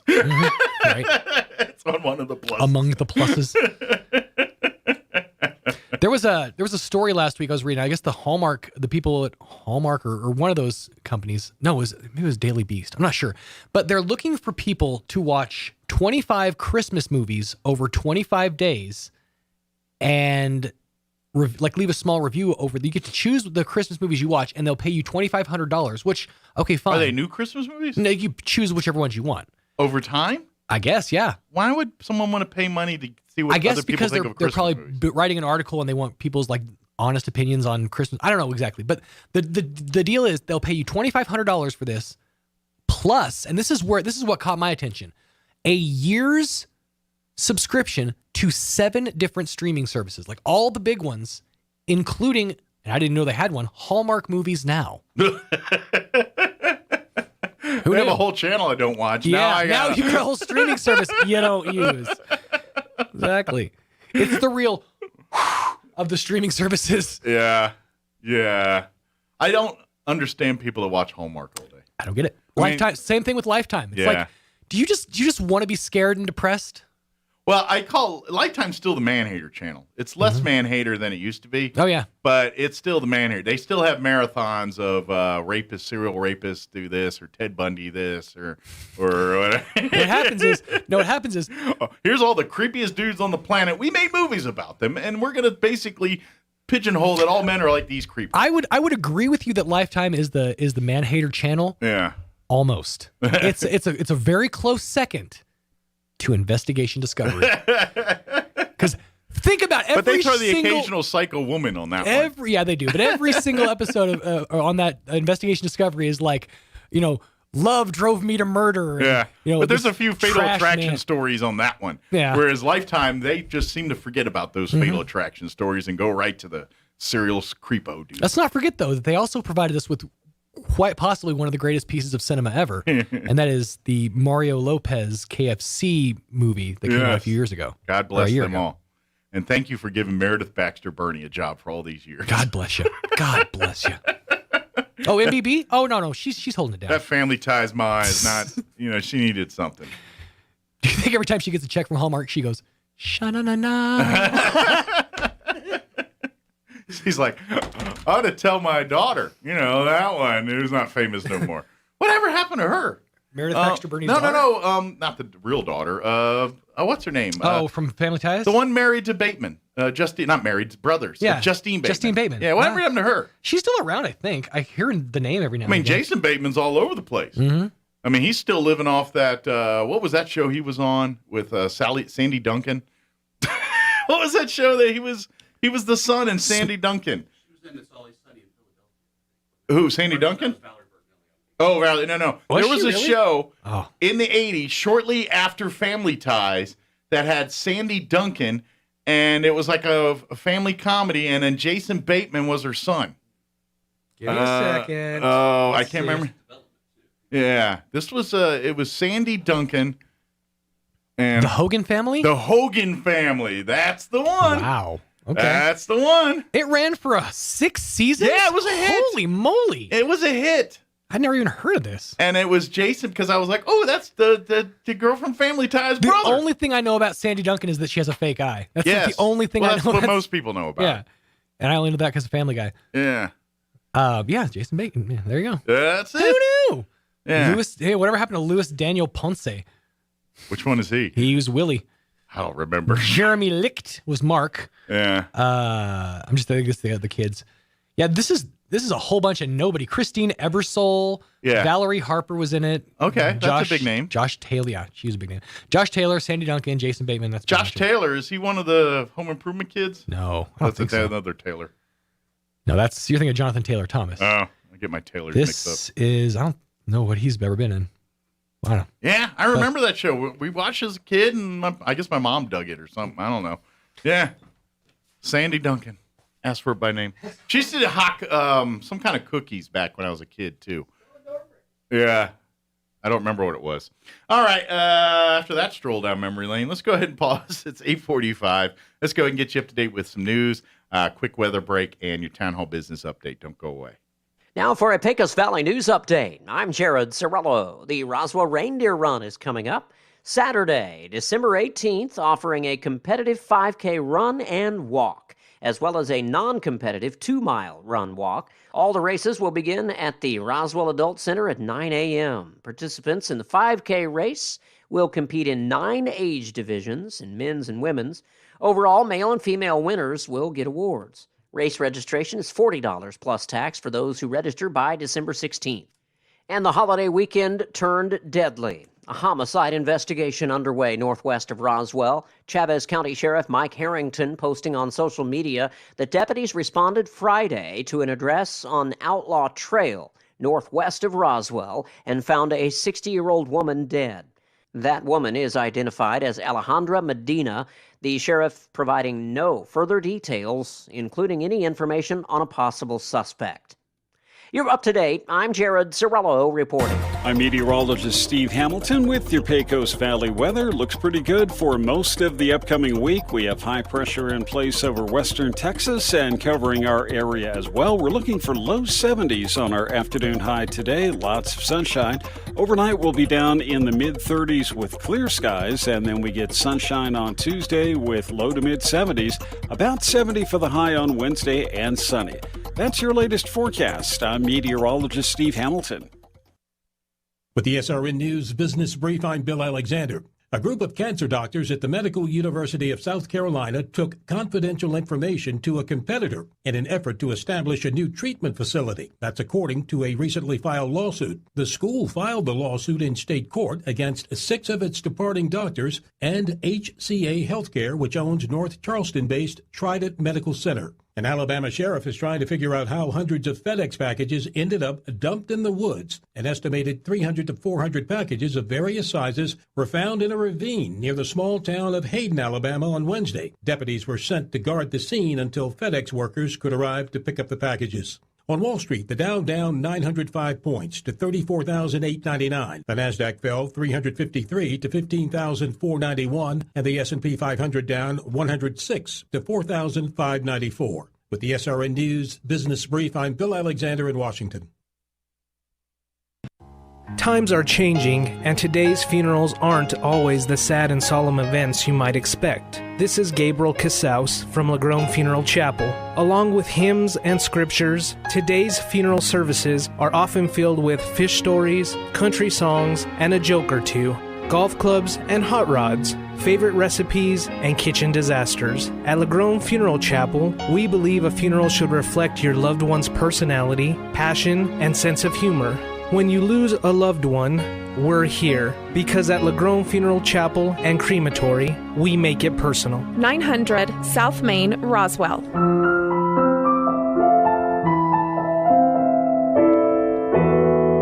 Every day is special at La Gran Victoria with some of the most authentic and delicious Mexican dishes. And lunchtime is extra special at La Gran Victoria. On Monday, chimichangas are only $5.99, and every Tuesday is Taco Tuesday at La Gran Victoria with beef tacos for only 88 cents each.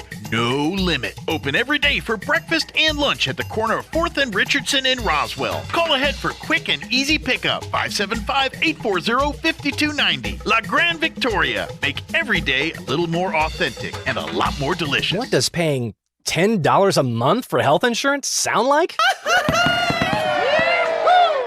Yeah, kind of like that. Open enrollment is on now, and you may be able to get health insurance for $10 a month. And as New Mexico's health insurance marketplace, Be Well NM makes finding health insurance and signing up easy and affordable. And our services are free. Call us at 1-833-862-3935 or visit BeWellNM.com to get the assistance you need and to get insured. Because you just never know. My part-time service in the Army National Guard makes it possible for me to be more for the community I call home. I'm a better neighbor because my service has taught me how important it is to be a team player. My training helps me in my classes when I give attention to detail to the task at hand.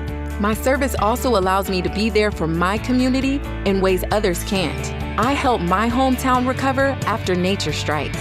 My service in the Army National Guard allows me to keep my country and those I care about safe from threats. I also work with a network of professionals that help me succeed. Also, the Army National Guard's education benefits make getting a higher education a reality.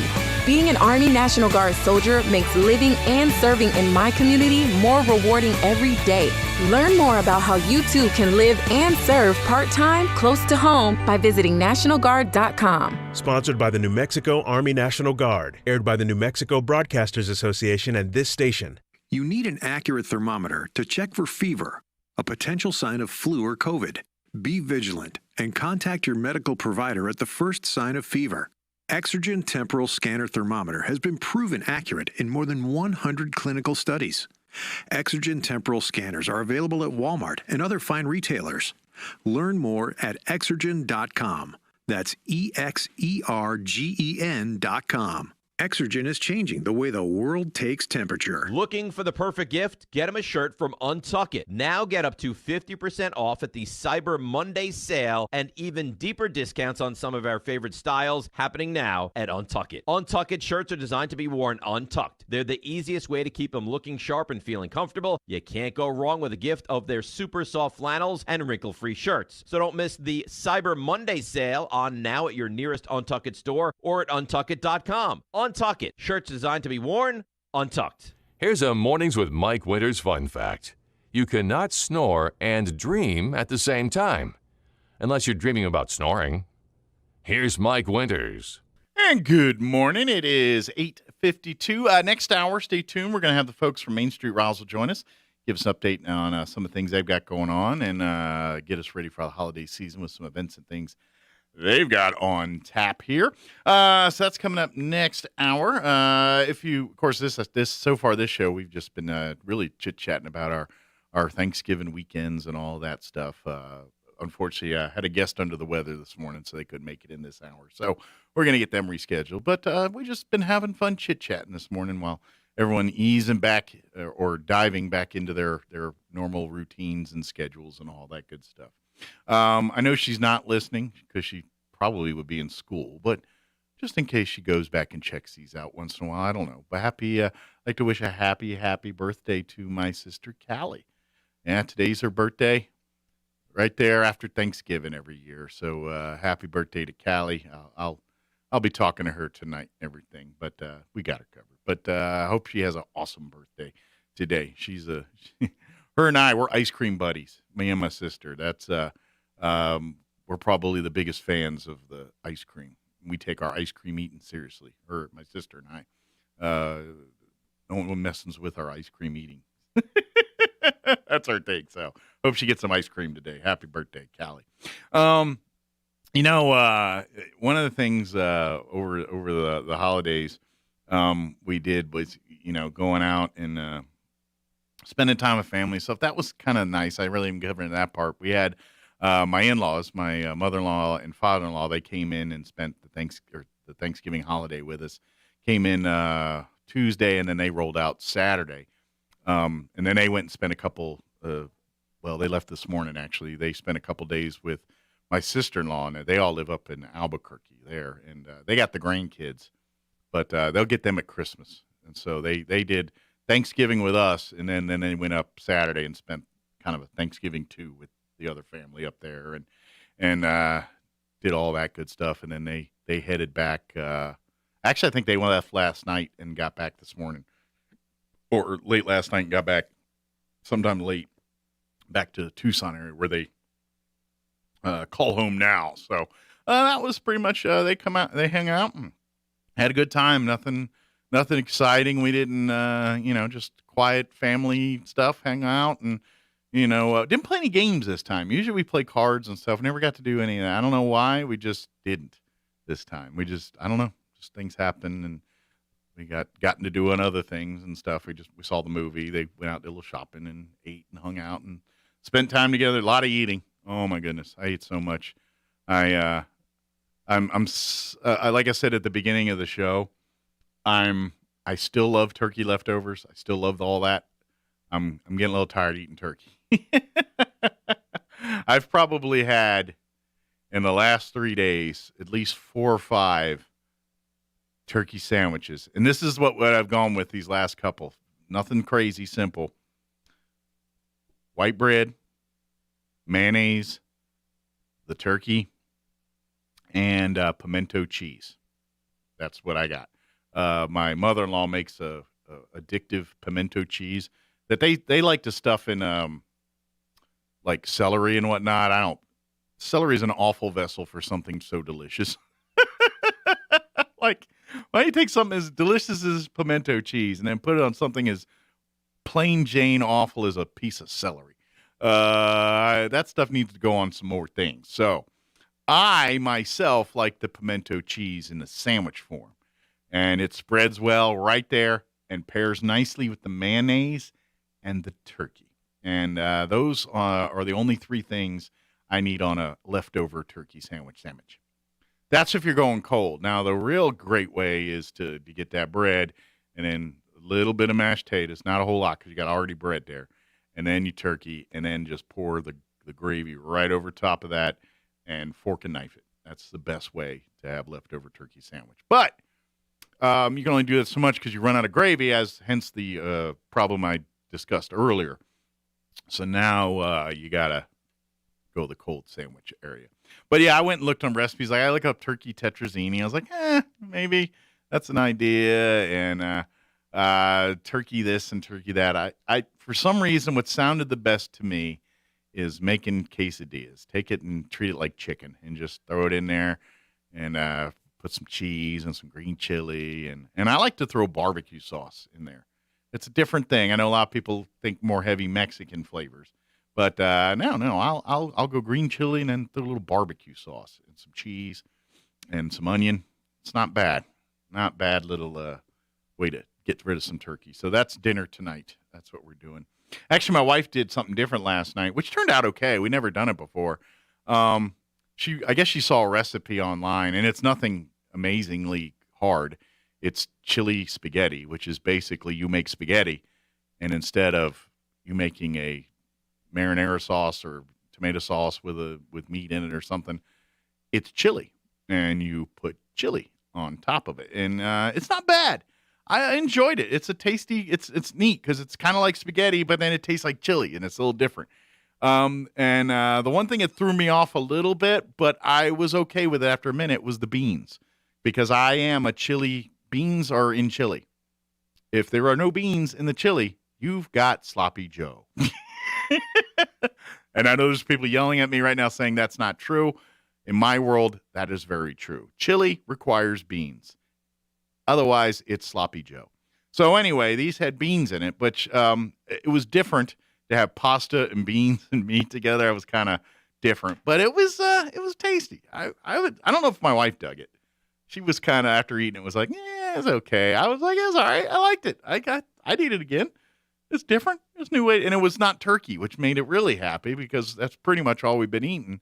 Some turkey or some shape or form of it in the last couple of days. So I was like, chili spaghetti? Yeah, that's good. Let's do that. So back to, I'm hoping after tonight we can do a big hunk of that turkey with the quesadillas and maybe be enough for like 1 or 2 sandwiches left. And then that's gone. We didn't save the carcass for soup because we didn't want to. That's why, I guess.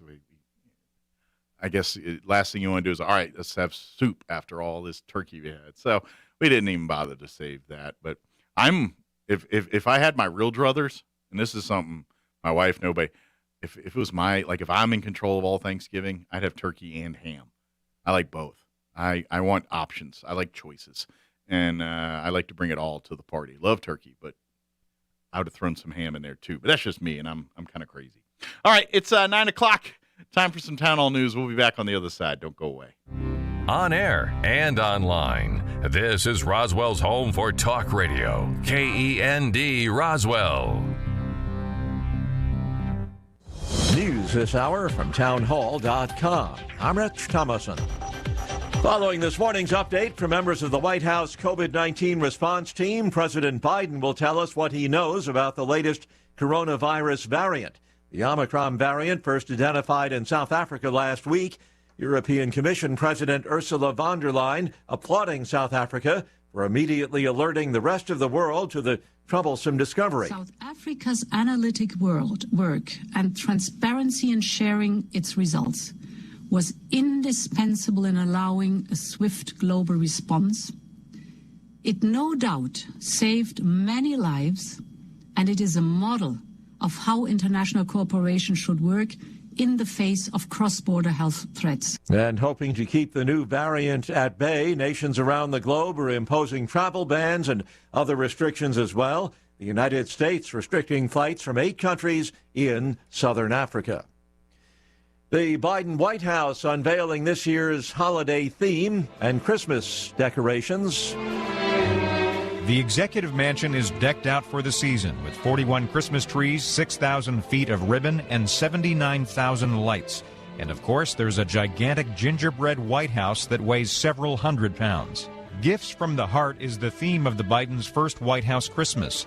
In this year's holiday guidebook, the first couple write that faith, family, and friendship are among the gifts that tie together the heartstrings of our lives. Greg Clugston, Washington. Russia claiming success in its latest test firing of a hypersonic missile. Launched from a ship in the White Sea, the missile reportedly hit a target some 215 miles away. The new experimental weapon set to be commissioned next year. Wall Street, the Dow's up 70 points, the Nasdaq 199 points higher. More on these stories at townhall.com. Hey, I'm Andy. If you don't know me, it's probably because I'm not famous. But I did start a men's grooming company called Harry's. The idea for Harry's came out of a frustrating experience I had buying razor blades. Most brands were overpriced, overdesigned, and out of touch. At Harry's, our approach is simple. Here's our secret.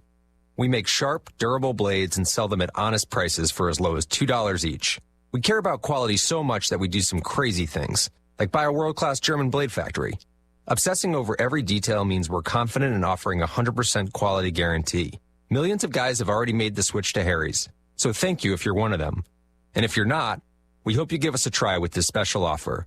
Get a Harry starter set with a 5-blade razor, weighted handle, shave gel, and a travel cover, all for just $3 plus free shipping. Just go to harrys.com and enter 3388 at checkout. That's harrys.com, code 3388. Enjoy. It happened in a western Michigan bus station. Police say the incident started when a 54-year-old man boarded a bus at the Kalamazoo Transportation Center and shot 3 people. Arriving police engaged the man and wounded him.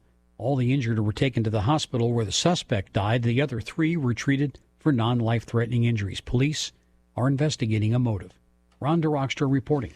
Talks focusing on Iran's tattered 2015 nuclear deal with world powers have resumed in Vienna. That's according to Iran's state-run news agency, which reports the start of the talks after a more than 5-month hiatus.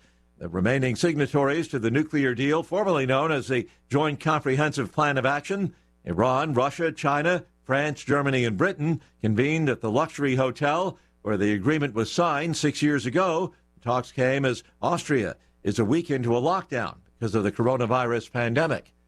Townhall.com. Postal workers who remember all too well packages and letters piled up in distribution hubs a year ago, gearing up for another holiday crush. The Postal Service and private shippers UPS and FedEx are bolstering their hiring by bringing in about 230,000 seasonal workers to ensure they don't become overwhelmed by packages again. But low product inventories and port and supply chain disruptions are creating new uncertainty about getting gifts delivered on time. Despite that, U.S. Postmaster General Louis DeJoy said this month, quote, "We are ready." That's correspondent Jeremy House reporting. Shares of Twitter have been surging this morning on a report that co-founder Jack Dorsey will be stepping down as the company's chief executive. Let's get on Wall Street this hour. The Dow is up 67 points, while the NASDAQ is ahead 197. More on these stories at townhall.com.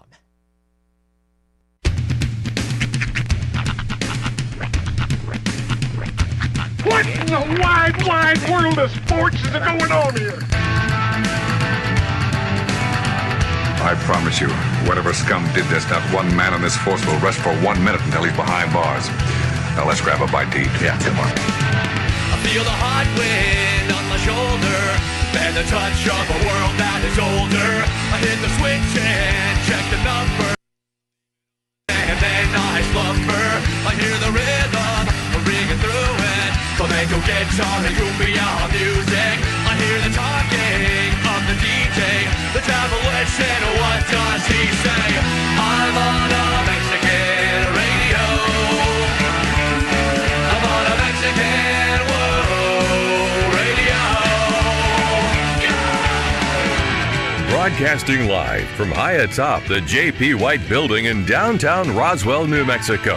It's Mornings with Mike Winters on 106.5 Roswell's Talk FM. Is that what I sound like when I talk? Now, here's your host, Mike Winters. And good morning. It is 6 minutes after 9 o'clock. Welcome to hour number 3 of Mornings with Mike Winters right here on 106.5 Roswell's Talk FM. Happy Monday. Dude, I just had the weirdest thing in the world happen to me. And it hasn't stopped happening yet. All right.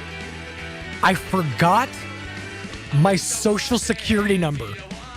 Oh, and you need it? I was, and it's probably just situational because I had to make a phone call. Yeah. And they asked me, they were going to ask me for the last 4 of the social of the account that it's on, and it's technically under kid's mom's name. Oh, so I was trying to remember her social, the last 4 of her social, and it just escaped my brain. Yeah. And I still can't get it back. It's like all these numbers I have to remember, like the code to get into the building. Yeah. All these, I can recall those no problem.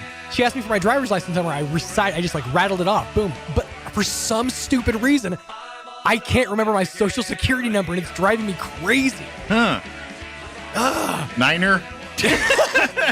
Like, I know it's going to come to me later, but the fact that I can't recall that right now, it's literally like a continuation of the same thing that happens to us on the radio. Yeah. We can't think of anybody's names off the top of our head. You don't need it front of mind anytime soon. Because I was like, she's going to ask me, for mine, too. I'm like, I literally have to confess to another adult that I forgot my social security number. It's... Do you still have your card to reference? Huh? Do you have your card? Social security card? Yeah. Somewhere. To reference? Yes, it's at the Social Security office. No, I think I do have a copy of it somewhere. Well, they say you should not keep it in your wallet. No. That is one of those things you do not it's keep in paper. your It's going to disintegrate. Well, that you should always keep it in a place not on you. Don't have a wallet. Oh. Yeah, just have a Maybe stack that's problem one. Well, probably. Get a wallet. Stack of cards. They're very cheap. This is the time of year to get them. They give them away. Here's my my thought behind a wallet. Mm-hmm. If I get a wallet, I'm going to lose everything. If I keep everything... Yeah, but you got them all a la carte together so like that. So odds are you're going to lose them all together if you're going to lose them. Yeah, but no, usually it's just like I'll lose part of it, so like that. And then, but what happens is you're more susceptible to lose one thing there because it'll just fall out of the pocket when you're pulling out the one other thing. I'm just saying, if I lose my driver's license and my debit card and, my prescription card, things like that I'm going to need, if I only lose one of those things, that's not going to be as devastating versus losing all of them. It's like, now I got to call and cancel this card. I feel like there's a flaw in your life. Oh, there's so many flies in all my ointment. I admit that openly. I just, maybe you should get a purse. Maybe I should. I mean, you carry a backpack around with you all. Well, that's what I want to do. Is I need to get a full-fledged actual backpack and just go back to being backpack guy. Yeah, maybe that's what you need. Yeah, the problem with most of the things that I do, the way I live my life, is that if you pull even the slightest thread, the logic is just going to, it's just going to fall. It's going to topple. See, that's what I do. Mm-hmm. It's a real house of cards that I built myself. I'm that guy that pulls the thread. Yes, you are. Every time I pull the thread. That's what I do. If you want to destroy my sweater. Whoa. I'm not a house of cards guy. I want my house of bricks. I want to be the third little pig. That's me. So when Nobody ever talks about it, but that third little pig had to, basically let his other two brothers shack up with him. Well, that was awkward. Be prepared. Mm-hmm. I'd rather be the one that they're shacking up with than the one that needs a place to shack up for. 2 weeks in, nobody's doing their dishes. Just like a stack of plates by the sink. They are pigs. That's when you call for the wolf. You're like, come back here. Got some succulent for you. We don't want the big bad wolf. Do we have one that's pretty bad? Yeah, like a medium irritated wolf. Yeah, it's slightly off kilter. How about like medium miffed? Do you have that? How about frustrated wolf? You have that? Slightly frazzled. 30 to 50 feral hogs. Yes. But anyway, yeah, I'm that guy. So I like to, and I do take a special pride when I see people that are so they got it down, and I just walk in. Well, what about this? And there is a certain satisfaction. Mm-hmm. Call me a jerk, call me whatever you want. I do get pleased when someone thinks they've got it all down, and in 2 sentences I can tear it apart. You're the kind of guy that walks in and says, "Ooh, a pot! Stir, stir, stir, stir, stir, stir." I am that guy. Yeah, no, you totally are. You are the fly in everyone's ointment. I'm a little bit of that, and it is to my detriment sometimes. But I like to think of it as a way, because, and especially in this day and age, if you're out there making statements and saying things, you better come correct. That's true. I look at it as forcing people to come correct. I want to, because I don't generally say things unless I come correct with it. And if I'm not sure about it, I usually, all right, look, I've heard this. I do not know if it's, and if I'm not sure, I speculate wildly. Well, but I tell you I speculate. Yeah. I don't sit there and preach like it's gospel. Look, in my opinion, I'm seeing this. This is what I'm seeing. This is what I think is going to happen. Right. May not or may, but based on, I usually don't do that unless I'm pretty, you know what I mean? Just because I live a life where I've experienced things and I've done stuff, and the decisions I base and say and tell people today are based on those experiences I have in life. So when people come and tell me I'm wrong, I'm like, well, I did this, so I don't think I'm wrong because this is what I experienced. So that's all. That's all. And so when someone comes at me like that, I'm like, well, what about this? And then when some people handle it, other people, they blow up. And either way. Put it this way. I'm good. You're not the hero that America wants. You're not the hero that America needs. You're the hero that America deserves. Just gets. That we get. Let me give you the rundown for this hour of the show. We're going to have, here in just a few minutes, we'll get you up to date with the weather. By the way, if you're complaining about this week's weather, you're a curmudgeon, because there's nothing to complain about with this weather. It's just nice. Yeah, it's fall time perfection. It's pushing the last week of November into December here in a couple days, and we're going to be mid-70s all no complaints. Soak it up. Enjoy. You know, if you want something to grumble about, it'll be like upper 60s this weekend. You're like, figures when I'm off work, it's going to be cooler. Mm-hmm. But to be honest, you're going to get a lot of tiny violins. You know what? Here, how about this? It's the sun beating down. It's so hot I can't find any shade because all the leaves fell off the trees. I don't know what to do here. There. Your daily dose of curmudgeonry. There you go. So we'll get you updated with the weather here in just a few. Then here in just a little bit, we'll have the folks from Main Street Roswell join us, give us an update on what's happening there. Of course, this Saturday is their big drive-through light event that's happening at the convention center there. We'll talk all about that. I think if you want to get something in, you might still have a little bit of time to do that. But we'll talk with the folks from Main Street Roswell here in just a bit and get all that information from you there. Later on, we'll get you up to date with local news along with your town hall business update and also whatever else we can come up with. Got to play a few commercials because that's how I pay for all that turkey I'm eating right now. And when I eventually get tired of turkey and have to buy something else to eat, that's helps me do that. So a couple of those in there as well. All right, 9:14. Let's go ahead and get you up to date on that boring, super nice, just plain lovely weather. I'm meteorologist Steve Hamilton with your Pecos Valley weather. Looks pretty good for most of the upcoming week. We have high pressure in place over western Texas and covering our area as well. We're looking for low 70s on our afternoon high today. Lots of sunshine.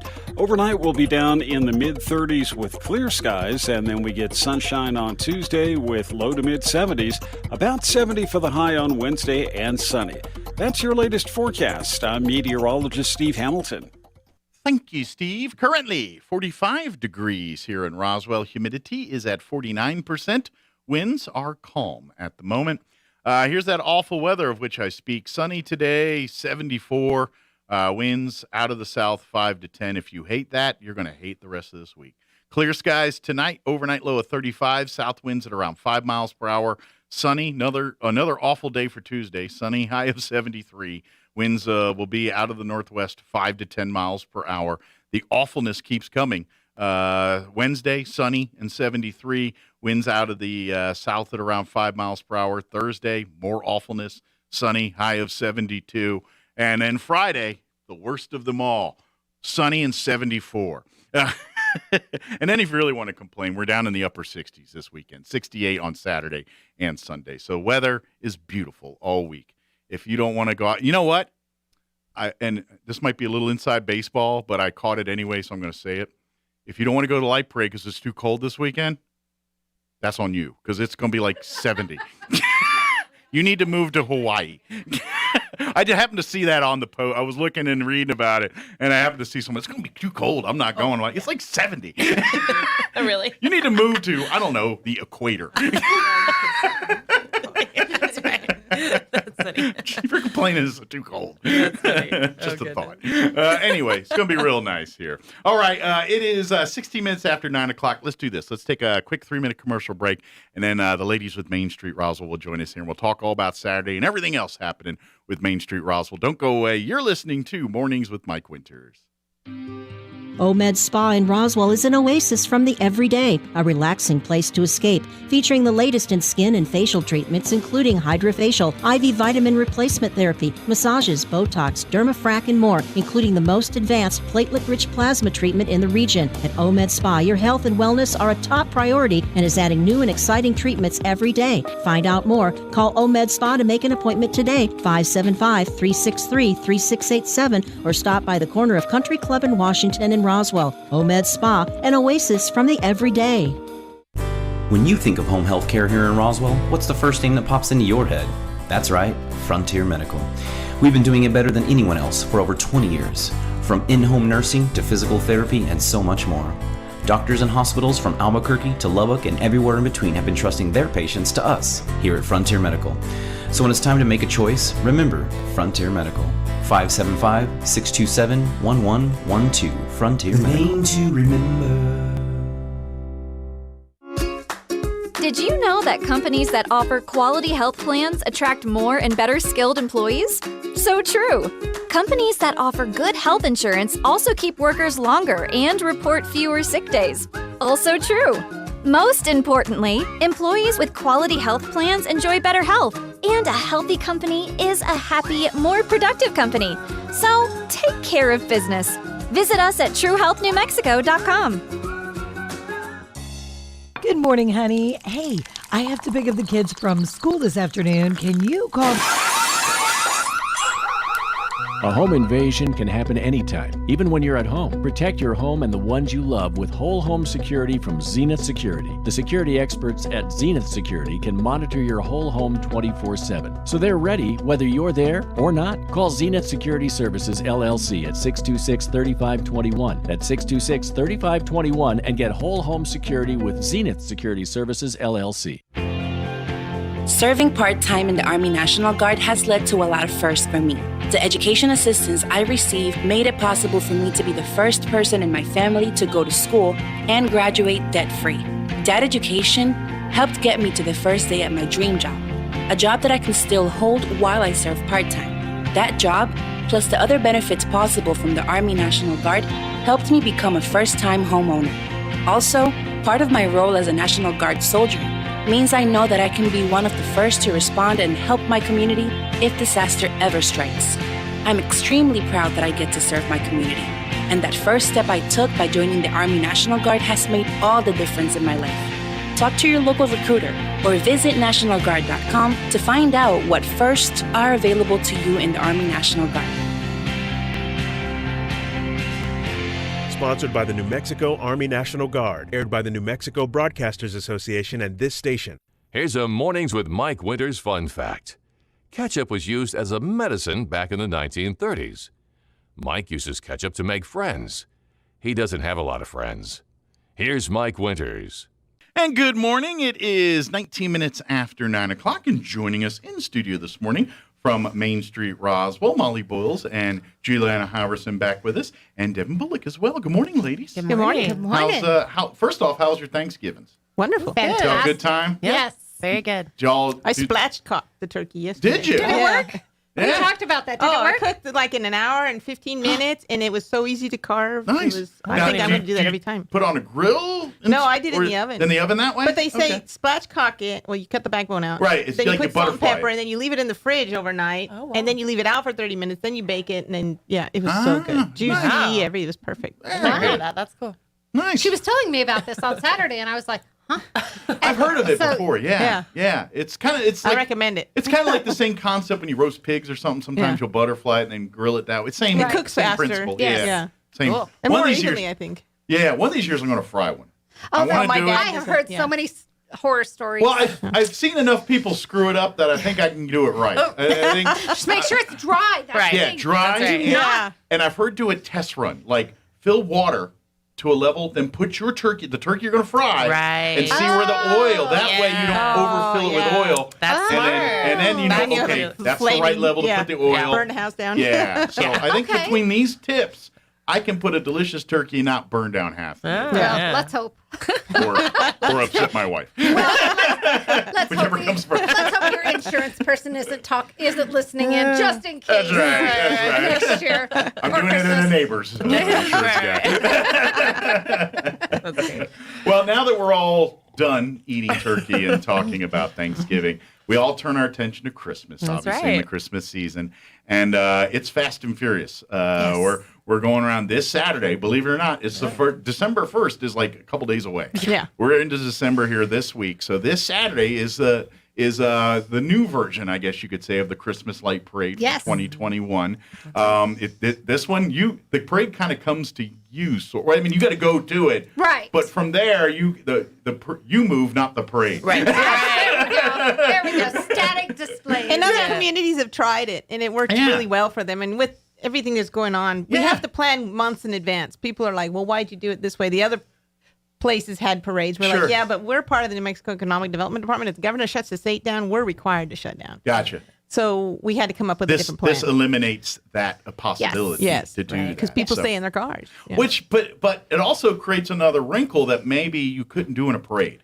And what I mean by that, since you're static, that might allow your creativity to go a little bit above and beyond where you're not, I mean, you're still having vehicles and using that as part of your base. You don't have to. But you don't have to. You can use just ground level. Yeah, you're not relying on something that also has to move and drive and everything else. So you can, you still need a generator. Yeah, you're going to need a generator. And guys, we've still got some spots open. So if you get with us. Absolutely, get with us, and we will. We'll make sure we. So let me ask for you. What's the drop dead deadline to get in an entry for Saturday's event? If they come at 10 a.m. on Saturday, I bet you we could find make a spot for them. That's the good news is because we've got a large area. It's free entry. Yeah. Now, I guess we should give the particulars. We got to talking and again, the event is happening. Right. It's going to be at the Roswell Convention Civic Center parking lot. It's this Saturday. Lotsa, the whole where there's pavement out there. That's where it's happening out there. So there's plenty of space. But in essence, you come and you'll drive through. They'll have like a course you go through, and you'll drive through, and you kind of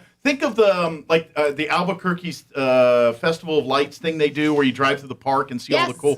Think of it closer to that. Absolutely. But it'll be there in the parking lot, and you, the public, get to create the content that comes. And all we ask is people keep moving, not fast, but just don't keep stopping. I know if you get really hung up on one you like it, maybe you can talk to the people later afterwards outside of the group there. But to keep the flow of everything, it's kind of a slow. Think of the Disney ride. You know, it's a small world. You're just kind of going through there. A little bit less repetitive. They will. Not the same song going on the entire time. Right. We got stuck in that ride. That's a long story. Oh no. So we also are going to have where you can park and take pictures with Santa for free. Okay, cool. They're going to be digital, so they're going to give you a website and put them on. So you can get them and share them with your friends. Yeah, we're going to be selling the historic courthouse ornaments. Yeah, the beautiful courthouse lawn. And the Boy Scouts ornaments. Boy Scouts are going to be selling hot cocoa and snacks and stuff too. And so are the Friends of the Chavez County Sheriff's Office. Awesome. So they're also doing fundraising out there to help their organizations. Mm-hmm. Bringing out the gold bars, the peanut butter gold bars. Well, you can't have a Christmas celebration without sweets and treats, right? That's kind of that's like going to the dentist and thinking they're not going to open your mouth and look in there. It's part of it, you know. Same thing. Hope he doesn't check my teeth this time. And we do want to point out to people to drive carefully because there will be kids running around. It's going to be a lot of moving people, kids running around. And with the lights out and everything, Use your trick-or-treating driving skills. Right. When you go through your neighborhoods and your that's what we're looking for. Pay attention, But and there is a theme. Yes. You asked a fun theme. Who would know what it is? Barbara Goins came up with it. Well, she came up with it for the downtown decorating, and we decided it just fits everything. So the theme is Holiday in Whoville. Yeah, Whoville. It's all Whoville. Right. So bust out your cans of Who hash and all of that stuff and have fun. And maybe that should be the song. Don't take out "It's a Small World" and put in that. But everyone's like Jim Carrey trying to remember the words. I was actually going to try to look up the lyrics and see what they were actually saying. Right. Nobody knows. Although, if you just get the guy that narrates The Grinch That Stole Christmas, just as he's goes. Is he still alive? I don't know. Probably not. But that voice just is perfect. It's like you synonymously hear it. It's great. That's right. Yeah. So, that's the theme is Whoville and everything. So, if you'd like to come costumed and decorate your own vehicle as you come through, that would be great. I love that. Maybe put some reindeer antlers on the front there, some lights or something, and come through and make your own little fun. That'd be great too. Be a part of the fun spirit, the holiday spirit, and everything. Absolutely. That's what Saturday's all about. But we'll have everybody prepped for that because Friday night, not only are we showing the movie on the courthouse lawn. Very good. This is Devin's specialty. What is your new nickname, Devin? Oh, I think I've been given the name Holiday Cheermeister. Is that a title you wanted? Yes. Here's the deal. It's from the Grinch. It fits the theme, and I think it fits me pretty well. There you go.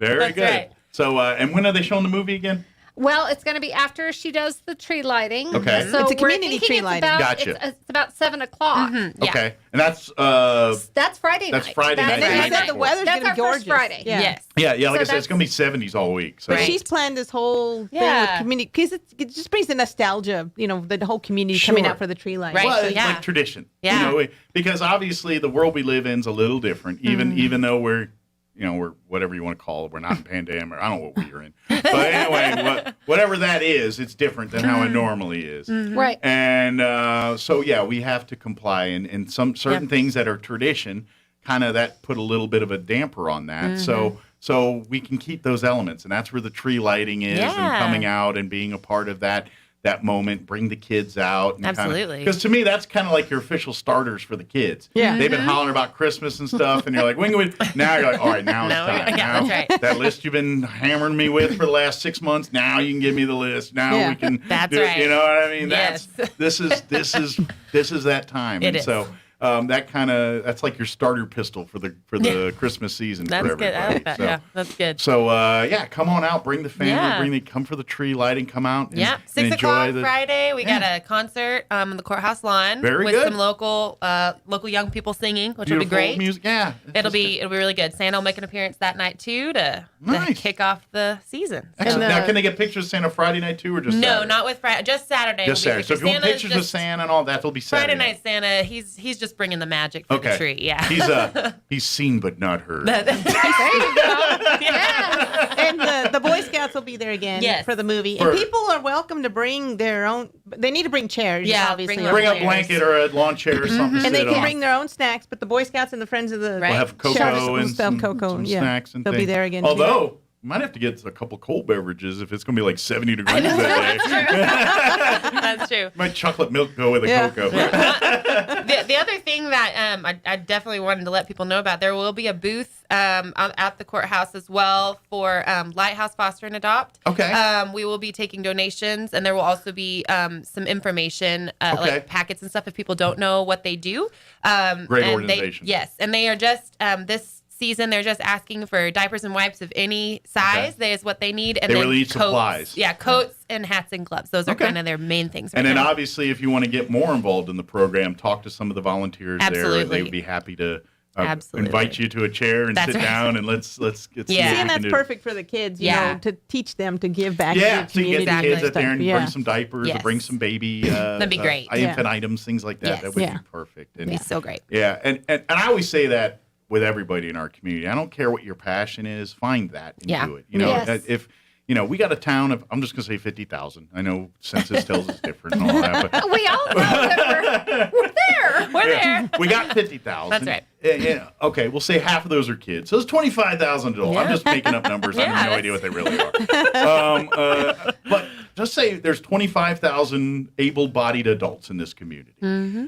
If everyone picked the one thing, I don't care if it's pets, if it's kids, if it's sports, whatever it is that you're passionate about, get in and get involved with it. How many awesome things our community, I mean, that's how we fix our community. That's how we make a great community. That's right. You pick your passion and you stick with it and you get involved with it. That's right. Yeah. And we're not asking you to solve everyone. Don't be a dummy like me and sign up for 57 Or don't be a organizations. Facebook armchair quarterback. Right, yeah, If, true. if you love animals, go help out the Humane Society or Paws and Paws and Claws in Artesia, but the nonprofits or the animal shelter here. Go get involved. If you love other animals, go work at the zoo, volunteer. They got the Friends of the Zoo. They got all kinds. Main Street. If you love downtown and the merchants and love that vibe, Main Street always needs volunteers and stuff to get involved with it.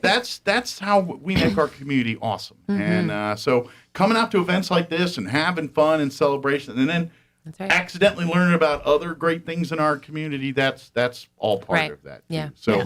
So and there's a great sense of accomplishment and self-worth found in volunteering your time for a worthy cause, something you believe in. Absolutely. It really does. Whatever your it passion fulfills it. Yeah. If you love It's history, fantastic. go talk to the Historical Society. That's right. Absolutely. If you love science and things, go talk to the Museum and Art But I Center. think it does start young. The You know? Aviation Museum. I think so. you know? I think this is the perfect opportunity with the Christmas spirit Right. to bring your stuff out. For the come on group. out. Yeah. So That's come right. out and learn about Lighthouse and come help them out. And I would imagine too, if there's other nonprofits listening and they're like saying, I'd love to set a booth up. Is there room Friday for me to do that or something? Talk to Molly and Juliana Let us and know. Devin and see what we can make some arrangements for that kind of stuff to happen. Sure. Yeah. That's the same for First Friday, by the way. For the First Fridays, I know we talk a lot about the merchants and come support the local downtown merchants. Well, support the charities that the merchants support. Yes. A lot of the Yeah. merchants, they have, like I was saying earlier, got their pet projects and places that are near and dear to their hearts. A lot of them will do extra things that allow their nonprofits to set up at their business. Imagine that. She's always Yeah. yeah. So when you come out on First Friday and shop the great deals and visit and participate with our merchants, talk to those tables, those nonprofit booths and things, and learn about some of the different things happening in our community. Yeah. And maybe that's your New Year's resolution. And everyone wants to lose weight or quit drinking or smoking or something. Maybe say, hey, I'm going to pick an organization and get involved with it. Yeah. Maybe that's, and now you got between now and then to find the one you like. There you go. Yeah. And there are plenty. For Yeah. Friday there are. night, I would tell people recommend they park at Pioneer Plaza or behind the courthouse. Okay. Please 'Cause, use the crosswalks. Yeah. Because Yes. it's going to be dark and people are going gonna to be be going. looking at what's going on in the courthouse and not Yes. going to be paying And attention it is with their Friday And it is a night. big tree. It Yeah. Bigger tree. And And we're it's grateful Friday to the night, county yeah. for letting us utilize Absolutely. the space. Thank you to the County's county. always great about sharing that space with the Yes. community and allowing Yes. it. Yeah. And the city for letting us use the parking lot, too. We're Yeah. just grateful for that. Anytime there's an event downtown, Yeah. I don't care if it's the courthouse lawn, Pioneer Plaza, or just randomly somewhere downtown. There really is a hill of logistics that have to, Oh, have my to happen gosh. Yes. every Yes. single time. So yes, we do appreciate it. I know we look at something it's like, oh, Chili Cheese Fest is here. We just kind of take it. We show up and there it is. But Right. there's a mountain of minutia that has to be Yes, there's that months has of to be planning planned and yeah. lots of paperwork and lots of phone calls. And the part that's really makes it interesting is because Main Street here, I mean, you got to get the state involved, you got to get the city involved, you got to get the county involved because they're all entities are involved in that little patch of grass right now. That's right. And so that in and of itself makes it a little bit trickier. So Yeah. come out and be a part of these events and support them because Yes. it's a great location. And by the way, if you've not seen the courthouse Christmas ornaments that Main Street Roswell's offering right now, get them. They're collector's items. Yeah. I think you limit on how many you can buy and everything. No. No, there's no limit. No, I there's thought there was no like limit. you could only No. buy like 3 or 5. No. Or something. No. Okay. They are. Well, then hoard away. Buy them all. You toilet paper people, buy them up. We do. There's actually 2 different designs. So there's Okay. one that has a gold finish, and there's another that has an antiqued finish. Okay. Where there's the black paint that in the detail areas. So you got to get one of each of those. My for sure. recommendation is one of each. It's $25 a piece, or if you want one of each, or 2 of either. Sure. Once you hit 2 or more, they're $20. Gotcha. So you actually get a discount for getting more. We are Awesome. offering a discount. We do recommend. We had a local business purchase multiple, 20 of them, to be able to give away to their clients. I was about to say some of their clients might be getting a little gift in the mail here and in person. Here. And then also, so if you've got a business in which you'd like to thank your clients or your employees, this is a great idea. My plan is to purchase several, and my daughter has her own first Christmas tree in her apartment in Lubbock. So I'm going to make sure she gets one. And several students that she went to nursing school with also are getting their first trees. So people that used to live here, they want that memory. A keepsake from their life experiences and times here. Absolutely. And I love the first Christmas concept with it. Because I think, especially like married couples and things where you have your first Christmas and you ain't got a pot to pee in or water to throw it out of. You know what I'm saying? Right. Or a window to throw it out of. You just don't. And so you're like, all right. And then so first tip for you guys, don't go to big box stores. Go to the thrift stores and everything to buy you Christmas decorations. You could buy that stuff a tenth of the price and get 10 tons of it. You're going to save a ton of cash there that way. That's true. But the other thing is create your own memories, your own moments. And I always think Christmas ornaments are like that, especially maybe the first year when the kids are old enough to remember that kind of stuff, decorating the tree. Usually the kids make an ornament in school or something, so there's always a couple of those. But make like family ones and make the Main Street one. And there's several shops downtown. On Saturday, we noticed that are selling Christmas ornaments, New Mexico style stuff. Yeah, love that kind of stuff. Get those as keepsakes and things like that. And I know there's certain people that like want uniform trees and it's like all white lights with gold bulbs and it must be a certain.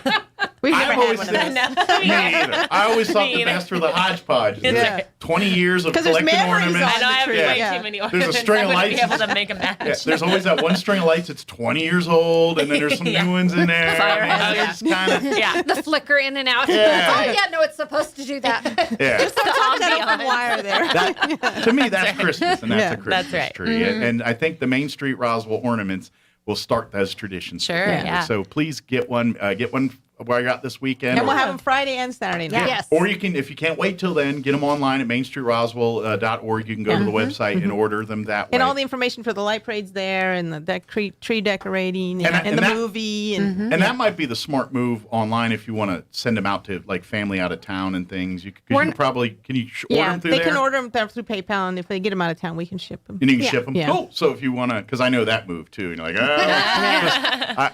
all my family grew up not here, so I have family elsewhere. So. Yeah, you'll buy them, and they'll be there on the counter, and then 6 months later, like, oh, I forgot.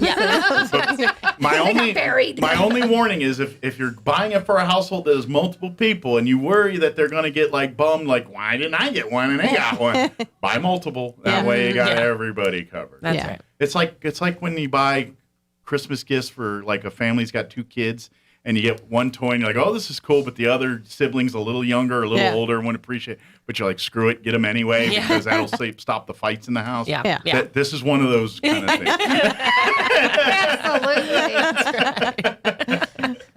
But again, mark this Friday and this Saturday on your calendars. Friday night we'll be here on the Chavez County Courthouse lawn. Yes. What time is everything? Like what time should people start gathering on I Friday? would say probably by at least 5:30 to get a good seat and everything for the concert. Very good. And like Juliana said, recommend you park either behind the courthouse on the parking lot there in Virginia or the parking over across the street on Pioneer Plaza over there by Bank of America and all that. You'll see some parking there. Don't park in Bank of America. Remember chairs and blankets. And if you think it's going to be cold, bring hand warmers. Maybe a light coat. Think it's cold. No, I don't think it's be that cold. You're probably in short sleeves to start there, and maybe an hour or two in you want to put a light. Well, we're going to use Souls. We're not using a projector and a screen. He's going to actually have his TV monitor thing, that huge thing he uses for his concert. So come and enjoy the movie and bring the Christmas tree. Yeah. Just the camaraderie. You said something earlier. You got a bigger Christmas tree this year. I did.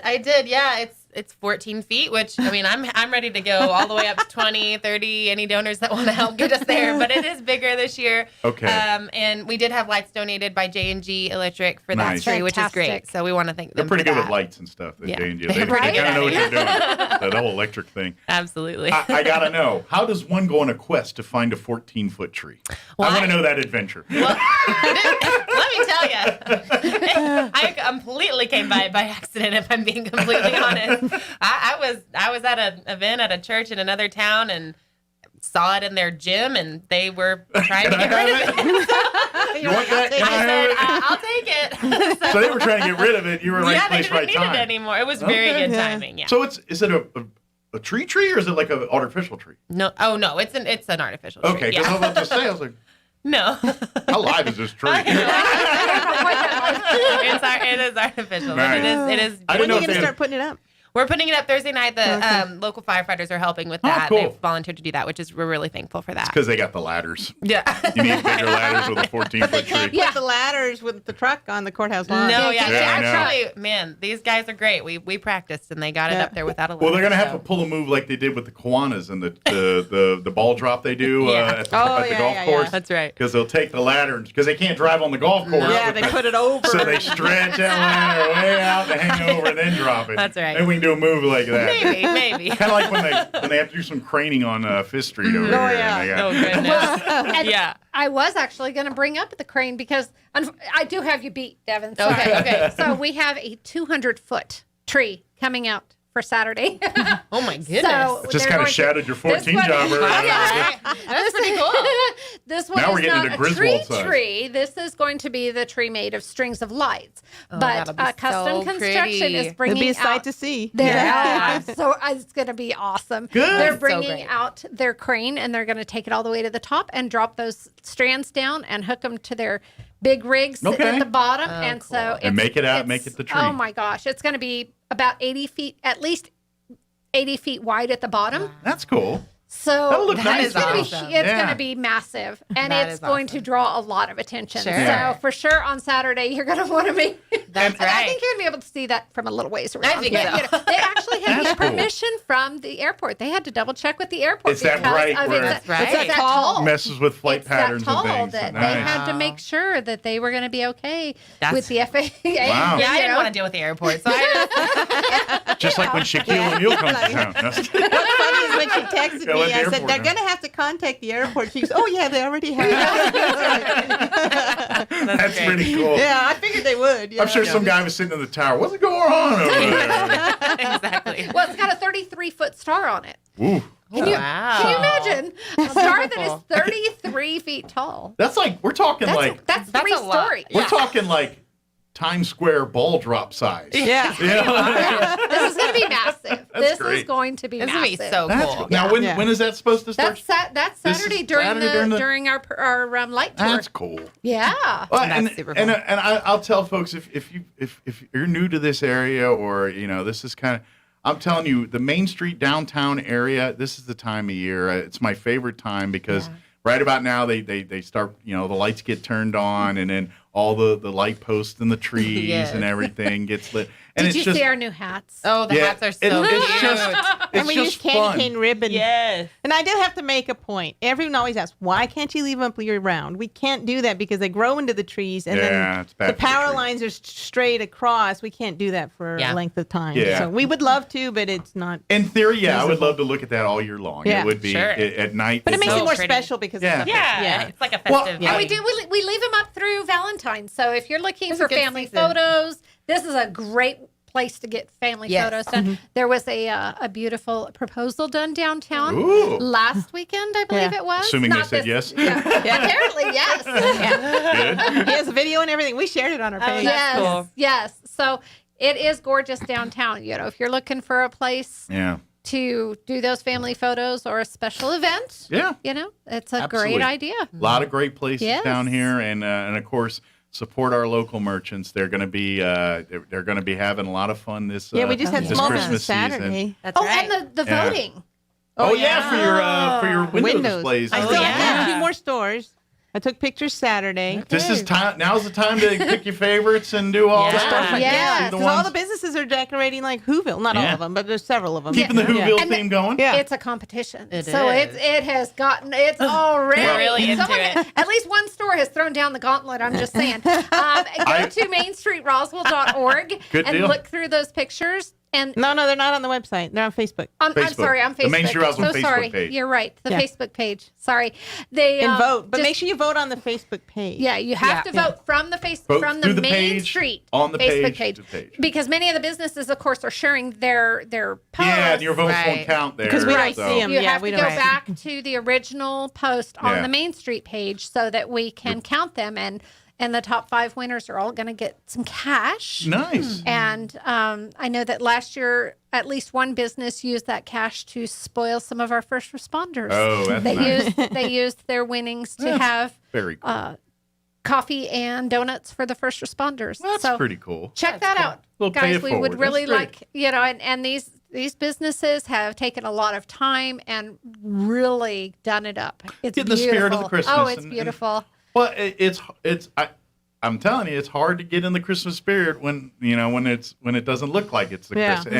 And if you're not in the Christmas spirit, by the time you do a lap or two a block down the Main Street corridor, you're gonna be like, oh, that's festive and nice, and then the people, and then the music, and then smells, and it'll start feeling like Christmas. You know what I mean? It's just kind of what it is. So make a part of it. Again, Friday is when the tree lighting downtown will happen. Saturday. It will be the festivities shift to the Convention and Civic Center. Keep pushing that. For the big Christmas light drive-through event. Drive-through We're calling tour. it. And again, they don't have to have a trailer. They can set up on the ground. And it can be as simple or as complicated as you want to make it. Absolutely. And you can start Not setting have up to at 10 be- a.m. Oh, yeah, you've got all day to set up. Yeah, So and it's Christmas gonna be really themed. easy. We have the Whoville theme, so if you want to incorporate the Grinch Stole Christmas is your theme, but as long as it's live Christmassy. Santas. That's the rule. There's one Santa. Yeah, so that there are Missy just Santa. some very small rules. One is there's no live Santas. You can do a blow up or a cutout or something like that, but no live Santas. And then you're going to need to bring your own power source, whether that be your vehicle to power or a generator, a quiet generator. You can have music. Let us know so we don't put two musics side by side. Right. And then also you must have a fire extinguisher. Okay. You've got to have a fire And then extinguisher right there. don't stop vehicles to hand. If you want to give them candy or something, you have to walk with them. Okay. Right. Yeah.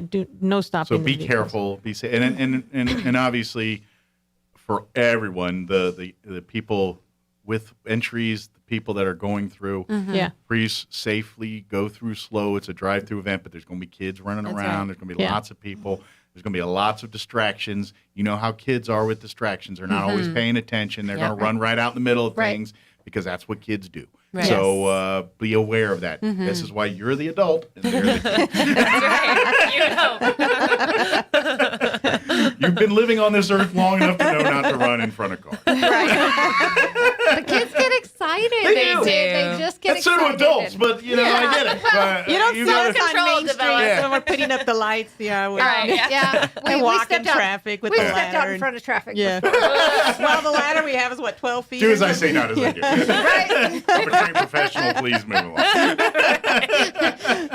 We definitely don't want the police around while we're trying to do the decorating because there are times when we're like, oh, I'll block traffic. Hold on. We do wear very brightly colored shirts. I that was one of those things. Pioneer Bank did that for their employees when they're out volunteering, and I was like, Main Street's stealing that idea because many Historical times Society, we've done the same thing. Absolutely, because not only are you easy to find, but if you are out in the street, then you're easy to see. We wear that color shirt. You want to be Yes.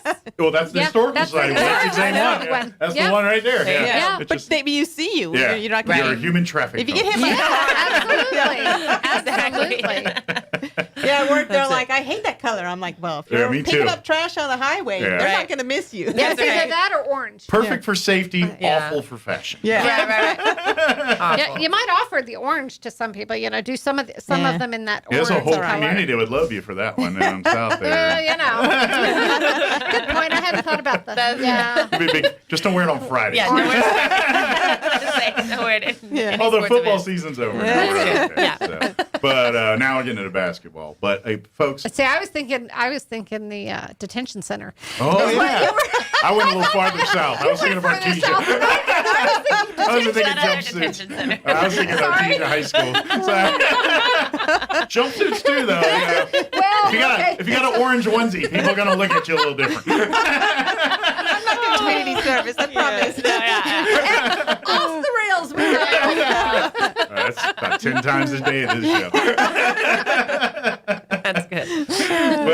But come bring the whole family. Come have fun. Yeah. Come be ready to just have a good time. And if you love to be creative and you're like, I've always want to get involved in the light parade and everything, but I'm not really good at engineering moving things. Yeah. Well, today, this is your year. Oh, yeah. No car required unless you're driving through it to watch it. But to be a booth, you just got to have lights and some creative ideas and ready to have some generator. fun with us. We prefer the quiet generators, but that may not. Unless you get like 8 million potatoes. You know, those potato clocks? See that. Yeah, maybe we can get a bunch of potatoes. Just stick a bunch of prawns in.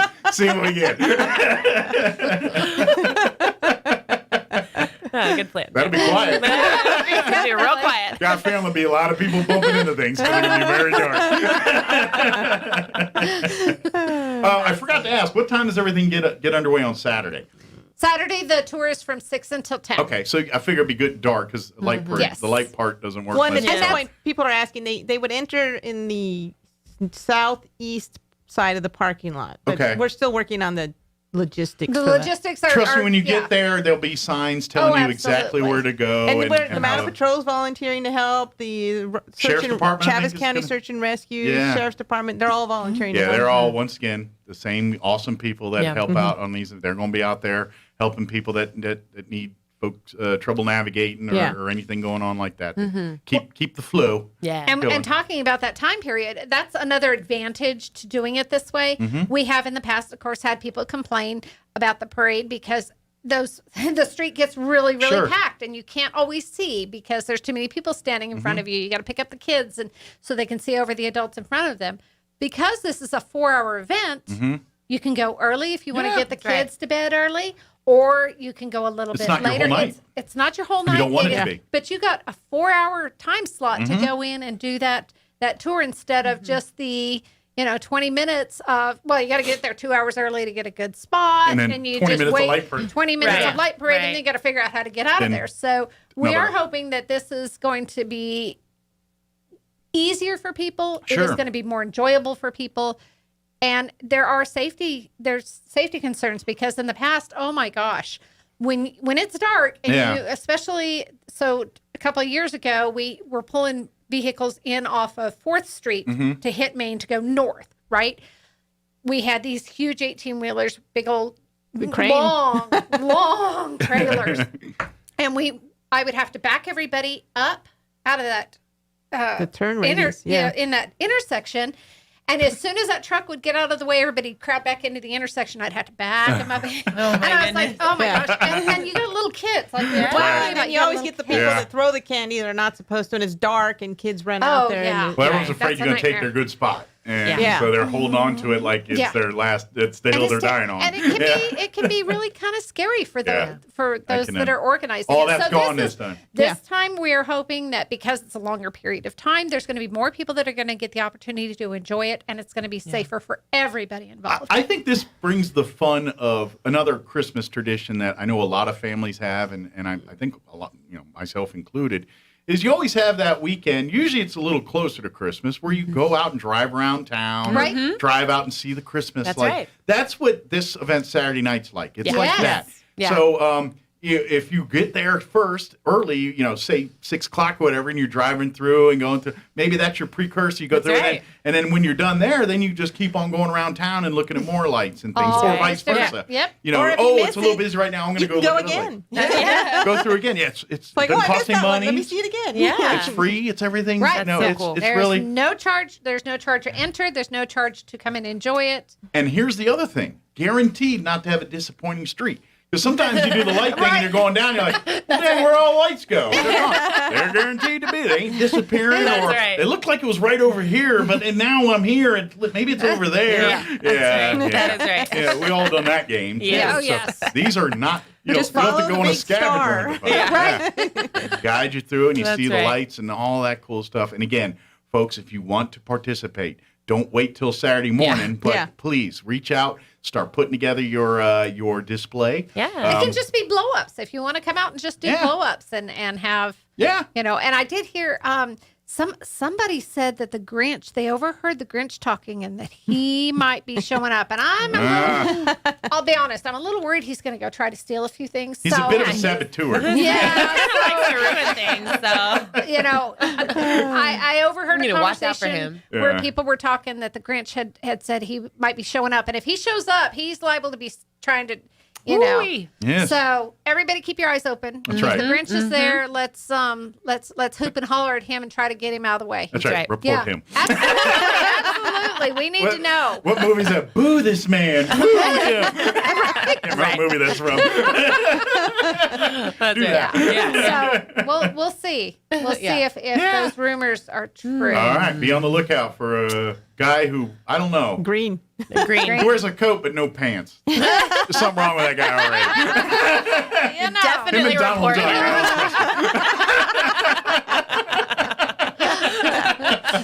Just kidding. But come on out, have some fun. Friday night, come out to the courthouse lawn for the tree lighting and all the fun that's going to be a part of that. Yeah. Do a little shopping, have a little dinner. Yeah. Just keep in mind that our businesses are the businesses are, again, it's a First Friday, so it's all, we're rolling it all together this weekend. Yeah. The First Friday, a lot of our businesses are staying and they're open. going to keep some deals and stuff for the Saturday I would too. imagine that they will carry over many of the or at least So some of. if you come out 5:30 time like you would for your normal First Friday fun, come on out, and it's just going to be more extra of that. That's right. This Friday, and come out and then make a special while you're hitting all the stores. Make a special trip to the courthouse lawn there. That's right. And be a part of the tree lighting.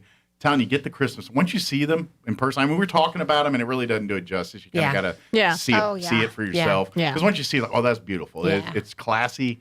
It's really pretty. It's heirloom like, and what I mean by that, it's something you're going to want to keep for years. Mm-hmm. And kind of put in that same vein where you get the certificate of authenticity spoons and Civil War chess sets and whatnot. I feel like it's in that same kind of collector like vein. Here. So please get them. And on our holiday lighting project, we are still looking for sponsors for that. Okay. I hope to be in the next couple of weeks, within the next couple of weeks, with Wendy Marley to talk about sponsorship on those. It is a very expensive project this year because of needing new lights and some of the other things that we've needed to do this year. We're looking at about $20,000, guys.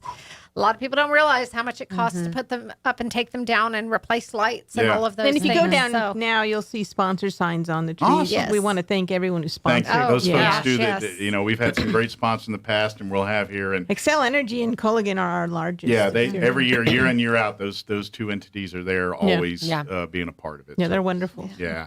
Big thank you to all them. Yep. Come on. Again, if you have any questions about anything, Main Street Roswell on Facebook.